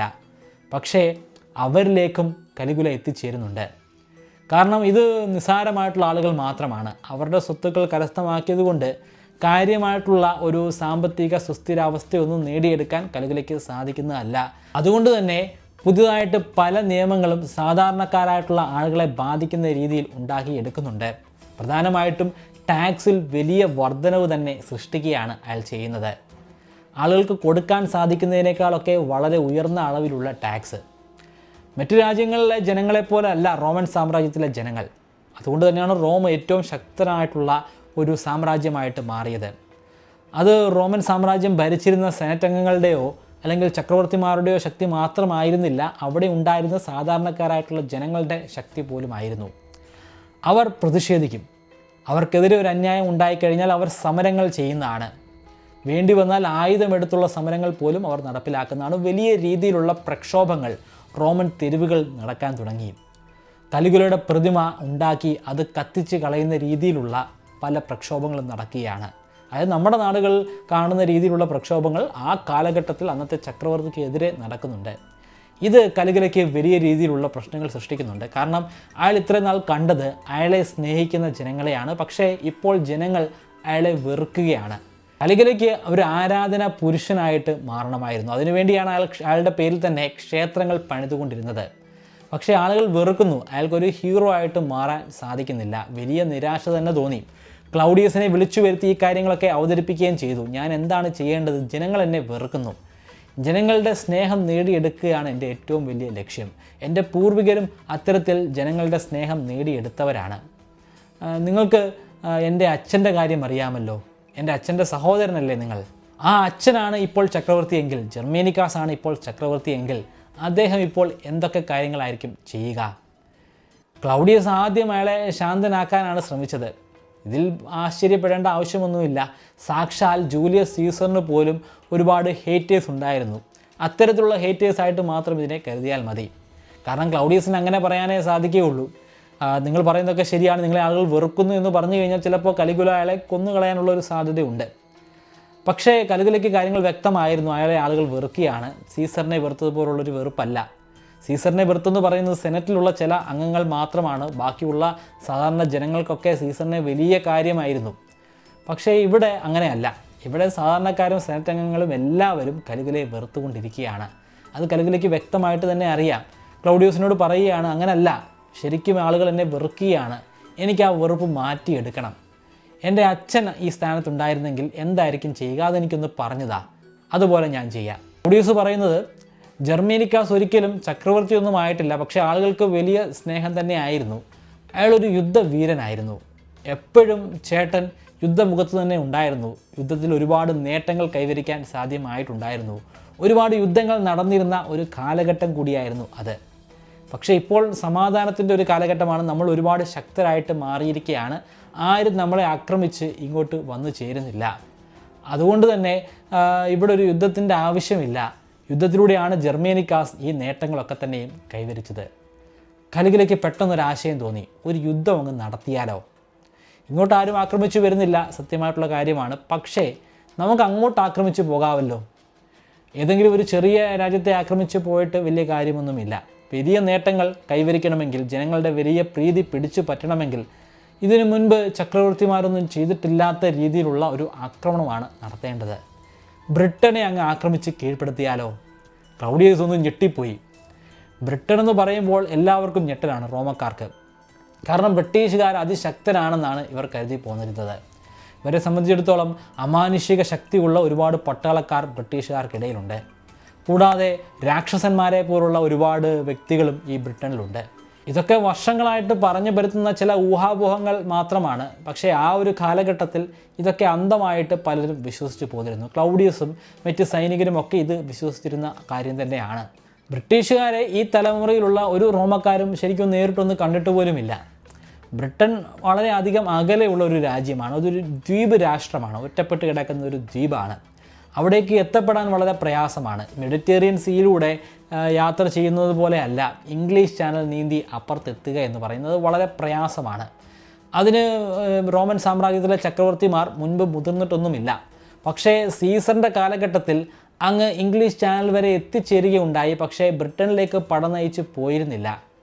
അപ്പോൾ ബ്രിട്ടൻ കീഴ്പ്പെടുത്തുകയാണെങ്കിൽ അത് ഈ ലോകത്തെ സംബന്ധിച്ചിടത്തോളം, റോമൻ സാമ്രാജ്യത്തെ സംബന്ധിച്ചിടത്തോളം വളരെ പ്രാധാന്യം അർഹിക്കുന്ന ഒരു സിനോറിയോ തന്നെയാണ്.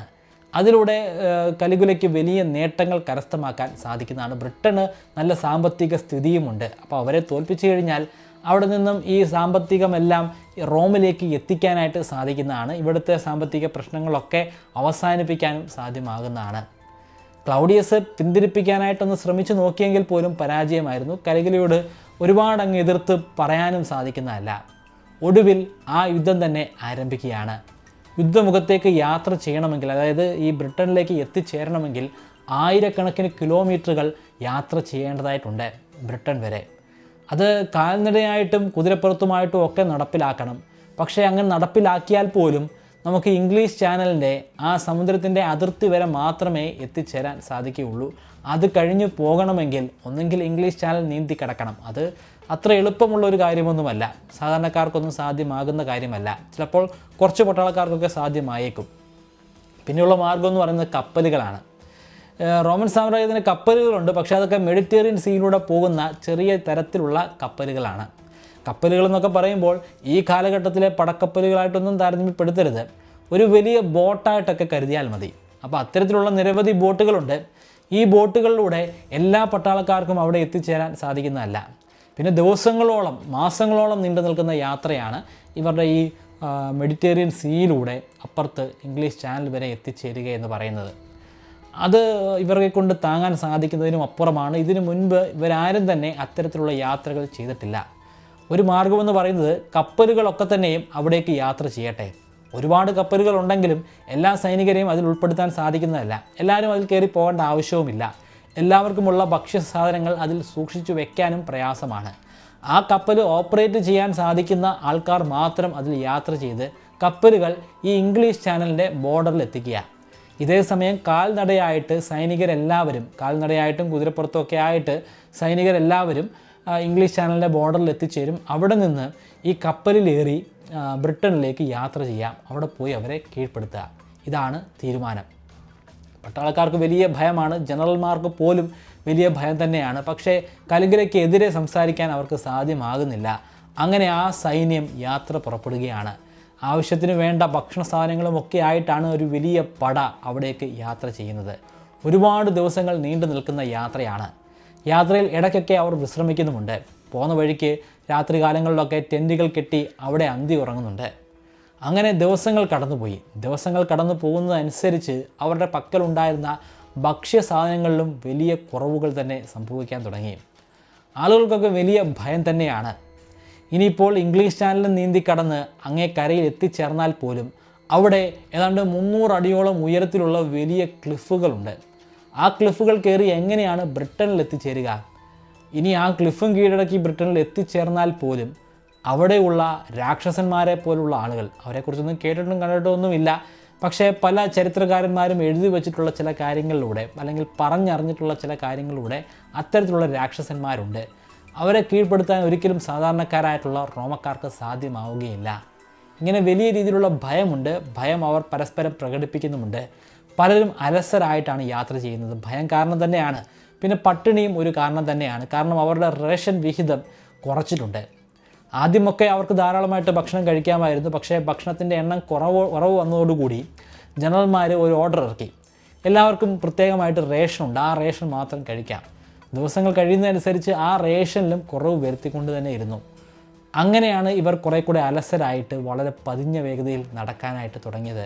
എല്ലാവർക്കും കുതിരപ്പുറത്തൊന്നും യാത്ര ചെയ്യാൻ സാധിക്കുകയില്ലല്ലോ. കുറേ പേരൊക്കെ നടന്നാണ് പോകുന്നത്. കലിഗുലയ്ക്ക് ഇത് കണ്ടപ്പോൾ തന്നെ വലിയ ദേഷ്യം തോന്നി. അടുത്ത ദിവസം രാത്രിയിൽ ക്യാമ്പൊക്കെ സ്ഥാപിച്ചതിന് ശേഷം ജനറൽമാരെയൊക്കെ തന്നെയും അയാളുടെ അറയിലേക്ക് വിളിച്ചു വരുത്തുകയാണ്. എന്താണ് ഇവിടെ കാണുന്നത്? നമ്മൾ ധീരന്മാരായിട്ടുള്ള റോമക്കാരാണ്. നമ്മൾ ഇങ്ങനെ ഭയത്തോടു കൂടി യാത്ര ചെയ്യേണ്ട ആവശ്യം എന്താണ്? എല്ലാവരും അലസരായിട്ടാണ് നടക്കുന്നത്. ആ അലസരായിട്ട് നടക്കുന്ന പട്ടാളക്കാരെ ഓരോരുത്തരെയായിട്ട് തെരഞ്ഞു പിടിച്ച് കൊല്ലണം. അത് ജനറൽസിൻ്റെ ഉത്തരവാദിത്തമാണ്. ഇത് കേട്ടപ്പോൾ ജനറൽസ് അക്ഷരാർത്ഥത്തിൽ തന്നെ ഞെട്ടിപ്പോവുകയാണ്. അവർക്ക് എന്ത് പറയണമെന്ന് പോലും അപ്പോൾ മനസ്സിലാകുന്നില്ല. അവർ ഭയത്തോടു കൂടി ഒന്നും പറയാൻ സാധിക്കാതെ പരസ്പരം നോക്കി അങ്ങനെ നിൽക്കുകയാണ്. ക്ലൗഡിയസിന് കാര്യം മനസ്സിലായി. ക്ലൗഡിയസ് ചക്രവർത്തിയുടെ ഉത്തരവൊന്നുമില്ലാതെ അവിടെ ഉണ്ടായിരുന്ന ജനറൽമാരെ വെളിയിലേക്ക് പറഞ്ഞു വിടുകയാണ്. കലിഗുലയ്ക്ക് വലിയ ദേഷ്യം തന്നെയാണ് തോന്നിയത്. കലിഗുല ക്ലൗഡിയസിനോട് അത് പറയുകയും ചെയ്തു. എന്തിനാണ് ഇപ്പോൾ അവരെ ഇവിടെ നിന്നും പറഞ്ഞു വിട്ടത്? ഞാനാണ് ഇവിടുത്തെ ചക്രവർത്തി, അല്ലാതെ നിങ്ങളല്ല. അവരെ പറഞ്ഞു വിടണോ വേണ്ടയോ എന്നൊക്കെ തീരുമാനിക്കേണ്ടത് ഞാനാണ്. ക്ലൗഡിയസ് ശാന്തനായിട്ട് കാര്യങ്ങൾ അവതരിപ്പിക്കാൻ തുടങ്ങി. താങ്കൾ എന്തൊക്കെ പറഞ്ഞാലും അവർ പരസ്പരം കൊല്ലുകയില്ല. കാരണം അവരെല്ലാം പരസ്പരം സ്നേഹത്തോടു കൂടി യാത്ര ചെയ്യുന്നവരാണ്. അവരെ കൊല്ലാൻ പറഞ്ഞു കഴിഞ്ഞാൽ ഒരിക്കലും അവർക്ക് പരസ്പരം കൊല്ലാൻ സാധിക്കുന്നതല്ല. പക്ഷേ ഇങ്ങനെ നമ്മൾ ആജ്ഞകൾ കൊടുക്കുകയാണെങ്കിൽ അവരെല്ലാം ഒന്നു ചേർന്ന് നമ്മളെ കൊന്നു കളയാൻ പോലും മടിക്കുന്നതല്ല. വലിയ ഒരു മ്യൂട്ടണി തന്നെ ഇവിടെ നടക്കാനുള്ള സാധ്യതയുണ്ട്. നമുക്കിനി എന്തായാലും അവിടെ വരെ എത്തിച്ചേരാൻ സാധിക്കുന്നതല്ല. ഇംഗ്ലീഷ് ചാനൽ വരെ എത്തിച്ചേർന്നു എന്ന് എടുത്താൽ പോലും അവിടെ നിന്നും മുന്നോട്ടുള്ള യാത്ര വളരെയധികം ദുസ്സഹമാണ്. നമുക്ക് തിരികെ പോകാം, തിരികെ റോമിലേക്ക് തന്നെ മടങ്ങിപ്പോകാം. പക്ഷേ കലിഗുലയ്ക്ക് അത് ചിന്തിക്കാൻ പോലും സാധിക്കുമായിരുന്നില്ല. വലിയ വീമ്പിളക്കിയിട്ടാണ് ഇവിടേക്കുള്ള യാത്ര തുടങ്ങിയത്. വെറും കൈയോടുകൂടി പരാജയപ്പെട്ട് മടങ്ങി വന്നു കഴിഞ്ഞാൽ ജനങ്ങളുടെ മുൻപിൽ ഇപ്പോഴുള്ള വില പോലും നഷ്ടമാകുന്നതാണ്. അത് സാധ്യമല്ല. പക്ഷേ ഇനി യാത്ര ചെയ്യാൻ പോലും സാധിക്കുകയില്ല എന്നും കലിഗുലയ്ക്ക് മനസ്സിലായി. കലിഗുല ക്ലൗഡിയസിനോട് പറഞ്ഞു, നാളെ രാവിലെ ഒരു വലിയ മീറ്റിംഗ് അറേഞ്ച് ചെയ്യണം. എല്ലാ സൈനികരോടും നിരന്നു നിൽക്കാനായിട്ട് പറയുക.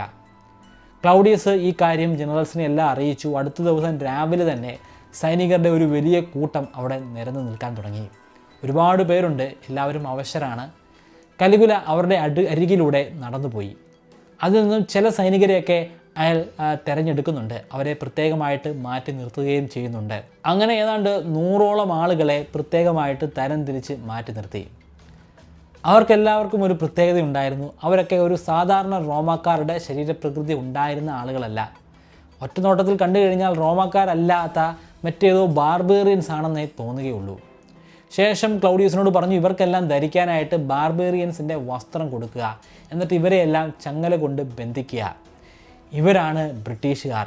നമ്മൾ ബ്രിട്ടനിൽ പോയി ബ്രിട്ടീഷുകാരെ കീഴടക്കി, അങ്ങനെ കീഴടക്കി നമ്മൾ കൊണ്ടുവന്ന സൈനികരാണ്, അല്ലെങ്കിൽ ബ്രിട്ടീഷ് സൈനികരാണ് ഈ നിൽക്കുന്നത്.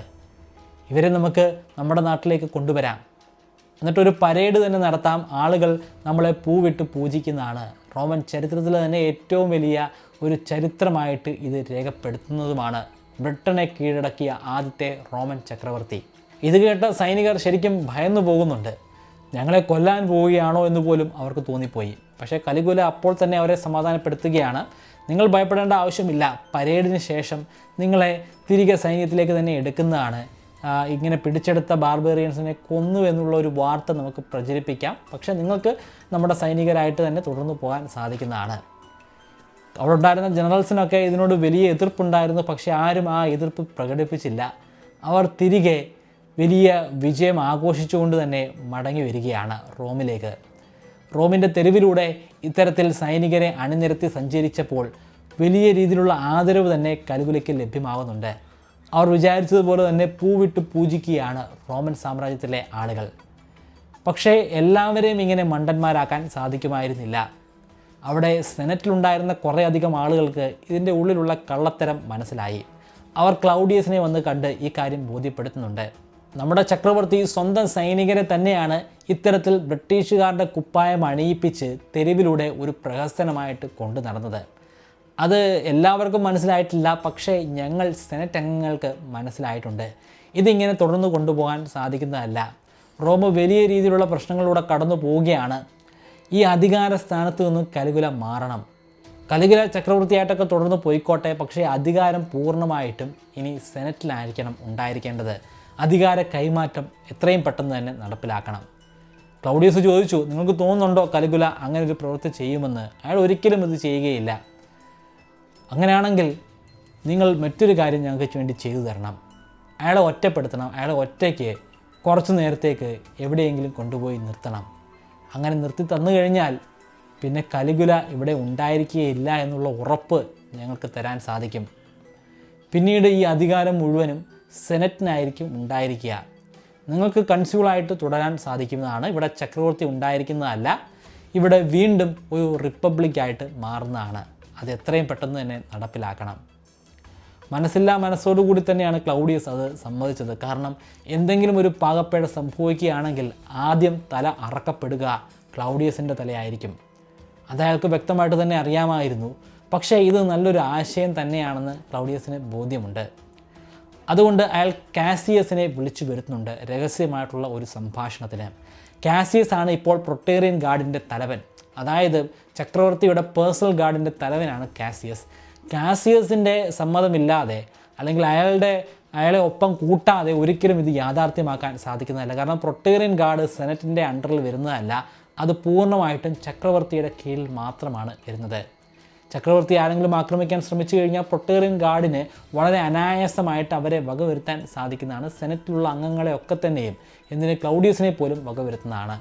അതുകൊണ്ട് കാസിയസിനോട് പറഞ്ഞു, റോമൻ സാമ്രാജ്യം മോശമായ ഒരു സാഹചര്യത്തിലൂടെയാണ് കടന്നു പോകുന്നത്, നമുക്കിവിടെ എന്തെങ്കിലുമൊക്കെ ചെയ്യേണ്ടതായിട്ടുണ്ട്. കാസിയസ് പറഞ്ഞു, അതിന് ഞാനെന്ത് ചെയ്യാനാണ്? എൻ്റെ ജോലി എന്ന് പറയുന്നത് കലികുലയെ സംരക്ഷിക്കുക എന്നതാണ്. അത് ഞാൻ വൃത്തിയായിട്ട് ചെയ്യുന്നുമുണ്ട്. അപ്പോൾ അതുകൊണ്ടൊന്നും ഈ റോമൻ സാമ്രാജ്യത്തെ ഉയർത്തിക്കൊണ്ട് വരാനൊന്നും എനിക്ക് സാധിക്കില്ല. അത് നിങ്ങളെപ്പോലുള്ള ആളുകൾ വേണം ചെയ്യാനായിട്ട്. നിങ്ങൾക്ക് ഒരു കാര്യം ചെയ്യാനായിട്ട് സാധിക്കും, നിങ്ങളുടെ ജോലി കുറച്ച് നേരത്തേക്ക് ചെയ്യാതിരിക്കാൻ സാധിക്കും. ചക്രവർത്തിയെ സംരക്ഷിക്കാതിരിക്കാൻ സാധിക്കും. ഒരു ദിവസം ചക്രവർത്തിയെ ഞാൻ ഒറ്റയ്ക്ക് ഒരു സ്ഥലത്തേക്ക് കൂട്ടിക്കൊണ്ടുപോകും. നിങ്ങൾ ആ സമയത്ത് ഒന്ന് കണ്ണടച്ചാൽ മാത്രം മതി.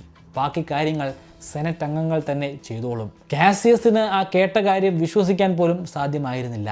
ക്ലൗഡിയസ് തന്നെയാണോ ഈ കാര്യങ്ങൾ പറയുന്നത്? അതും കലികുലയ്ക്കെതിരെ. കലികുലയെ സംരക്ഷിക്കേണ്ടത് ഞങ്ങളുടെ ഉത്തരവാദിത്തമാണ്, പക്ഷെ അത് ചെയ്യാൻ പാടില്ല എന്ന് ക്ലൗഡിയസ് കൺസ്യൂൾ തന്നെ പറയുകയാണ്. കാസിയസ് കുറച്ചു നേരം ക്ലൗഡിയസിനെ രൂക്ഷമായി ഒന്ന് നോക്കി.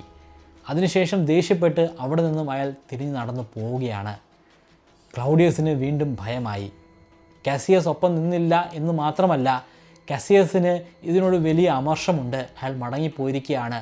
ഇതിനെയും പോയി ചക്രവർത്തിയോട് പറഞ്ഞു കഴിഞ്ഞാൽ എനിക്ക് ജീവനോട് ഇരിക്കാൻ പോലും സാധിക്കുകയില്ല, എന്നെ കൊന്നുകളയുന്നതാണ്. ക്ലൗഡിയസിന് എന്ത് ചെയ്യണമെന്ന് ഉള്ള ഒരു ധാരണയുമില്ല. അയാൾ അക്ഷരാർത്ഥത്തിൽ പകച്ചു പോവുകയാണ്. പക്ഷേ സെനറ്റ് അംഗങ്ങൾക്ക് അതുകൊണ്ടൊന്നും പിന്മാറാൻ സാധിക്കുമായിരുന്നില്ല. അവർ വ്യക്തമായിട്ടുള്ള ഒരു പ്ലാൻ ഒരുക്കിയെടുത്തു. 41 AD ജനുവരി മാസം 21 അന്ന് ആംഫി തിയേറ്ററിൽ ശക്തമായിട്ടുള്ള യുദ്ധങ്ങൾ നടക്കുന്നുണ്ട്. ഗ്ലാഡിയേറ്റേഴ്സ് തമ്മിലുള്ള ക്രൂരമായിട്ടുള്ള യുദ്ധം. അത് കണ്ടാസ്വദിക്കാൻ ജനങ്ങൾ രാജ്യത്തിൻ്റെ വിവിധ ഭാഗങ്ങളിൽ നിന്ന് എത്തിച്ചേരുന്നുണ്ട്. ചക്രവർത്തിയും അന്ന് അത് സാക്ഷ്യം വഹിക്കാനായിട്ട് തന്നെ തീരുമാനിച്ചു. അതിനുവേണ്ടിയുള്ള പുറപ്പാടിലാണ്, അതിനുവേണ്ടിയുള്ള ഒരുക്കത്തിലാണ്. ക്ലൗഡിയസ് ഈ കാര്യം സെനറ്റ് അംഗങ്ങളെ ധരിപ്പിക്കുന്നുണ്ട്. ഇത്തരത്തിൽ അയാൾ യാത്ര ചെയ്യുന്നുണ്ട്. ഇടയ്ക്ക് യാത്ര ചെയ്യുന്നതിനിടയിൽ ഒരു ഇരുണ്ട ഇടനാഴിയിലൂടെ കടന്നു പോകേണ്ടതാണ്. അങ്ങനെ പോയാൽ മാത്രമേ അവർക്ക് ഈ ഒരു ആംഫി തിയേറ്ററിൻ്റെ സമുച്ചത്തിലേക്ക് എത്തിച്ചേരാൻ സാധിക്കുകയുള്ളൂ. അത് ചക്രവർത്തിക്ക് വേണ്ടി മാത്രമുള്ള പ്രത്യേകമായിട്ട് പണി കഴിപ്പിച്ചിട്ടുള്ള ഒരു വീതിയാണ്. ആ വീതിയിൽ വെച്ച് നമുക്ക് കാര്യങ്ങൾ നടപ്പിലാക്കാനായിട്ട് സാധിക്കുന്നതാണ്. അങ്ങനെ സെനറ്റ് അംഗങ്ങളും ഉറപ്പിച്ചു അവിടെ വെച്ച് തന്നെ ആ കൃത്യം നിർവഹിക്കാം.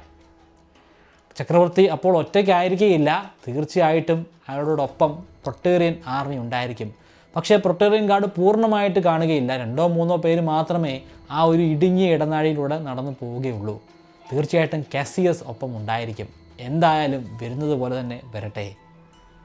ആ ദിവസം വന്നെത്തി. ആ ദിവസം മുൻപ് പ്ലാൻ ചെയ്തതുപോലെ തന്നെ ഒരുങ്ങുകയാണ് കലിഗുല അവിടേക്ക് യാത്ര പുറപ്പെടാനായിട്ട്. ഒരുക്കമെല്ലാം കഴിഞ്ഞ് കലിഗുലയും കാസിയസും ക്ലൗഡിയസും അവിടേക്ക് നടന്നുകൊണ്ടിരിക്കുകയാണ് മുൻപ് പറഞ്ഞ അതേ ഇടുങ്ങിയ ഇടനാഴിയിലൂടെ. അങ്ങനെ ഇടനാഴിയിലൂടെ നടന്ന് അല്പം കഴിഞ്ഞപ്പോൾ എതിരെ സെനറ്റ് അംഗങ്ങൾ വരുന്നതായിട്ട് കലിഗുല കണ്ടു. അവരിങ്ങനെ എതിരെ വരേണ്ട ഒരു കാര്യമില്ല, കാരണം ഈ വീതി ശരിക്കും ചക്രവർത്തിക്ക് മാത്രമുള്ള ഒരു വീതിയാണ്. ഇതുവഴി ചക്രവർത്തിക്ക് അങ്ങോട്ട് പ്രവേശിക്കേണ്ടതാണ്, എതിരെ ആരും വരാറില്ല. എന്തിനാണ് ഇവർ ഇങ്ങനെ എതിരെ വരുന്നതെന്ന് കലിഗുലയ്ക്ക് ഒരു സംശയം തോന്നി. അധികം വൈകാതെ കലിഗുലയ്ക്ക് അതിൻ്റെ ഉത്തരവും ലഭ്യമായി. മുൻപിലുണ്ടായിരുന്ന സെനറ്റ് അംഗങ്ങൾ കഠാര ഉയർത്തിപ്പിടിച്ചു. ലക്ഷ്യം താൻ തന്നെയാണ്, തന്നെ കൊല്ലാൻ വേണ്ടിയുള്ള ശ്രമത്തിലാണ്. കലിഗുല തൻ്റെ പ്രൊട്ടേറിയൻ ഗാർഡിൻ്റെ ഹെഡായിട്ടുള്ള കസിയസിൻ്റെ പേര് ഉറക്കെ വിളിച്ചു. കസിയസ്! ആ വിളിയുടെ അർത്ഥം എന്താണെന്ന് കസിയസിന് അറിയാമായിരുന്നു. അയാളുടെ പടവാള് വേഗതയിൽ തന്നെ വലിച്ചൂരിയെടുത്തു. അപ്പുറത്ത് സെനറ്റ് അംഗങ്ങളുടെ കയ്യിൽ കഠാരയുണ്ട്. ഇതിൻ്റെ എല്ലാം പിന്നിലായിട്ട് ക്ലൗഡിയസ് നിൽപ്പുണ്ട്. അയാൾ വലിയ രീതിയിലുള്ള ഭയമുണ്ട്. അയാൾ ഉമ്മുനീര് അരിച്ച് ഇറക്കാൻ തുടങ്ങി, ഭയത്തോടു കൂടി തന്നെ. ഇനി എന്താണ് അവിടെ സംഭവിക്കാൻ പോകുന്നത്? ഇനി സംഭവിക്കാൻ പോകുന്ന ചരിത്ര പ്രാധാന്യം അറിയിക്കുന്ന ആ സന്ദർഭത്തെക്കുറിച്ച് നമുക്ക് അടുത്ത ഭാഗത്ത് വിശദമായി തന്നെ കാണാം. ഈ വീഡിയോ ഇഷ്ടപ്പെട്ടെങ്കിൽ തീർച്ചയായിട്ടും ലൈക്ക് ചെയ്യുക. നിങ്ങളുടെ അഭിപ്രായങ്ങൾ താഴെ കമൻറ്റ് ബോക്സിൽ രേഖപ്പെടുത്തുക. ഇത്തരത്തിലുള്ള വീഡിയോകൾ കാണാൻ താല്പര്യമുള്ളവർ ചാനലൊന്ന് സബ്സ്ക്രൈബ് ചെയ്യുക.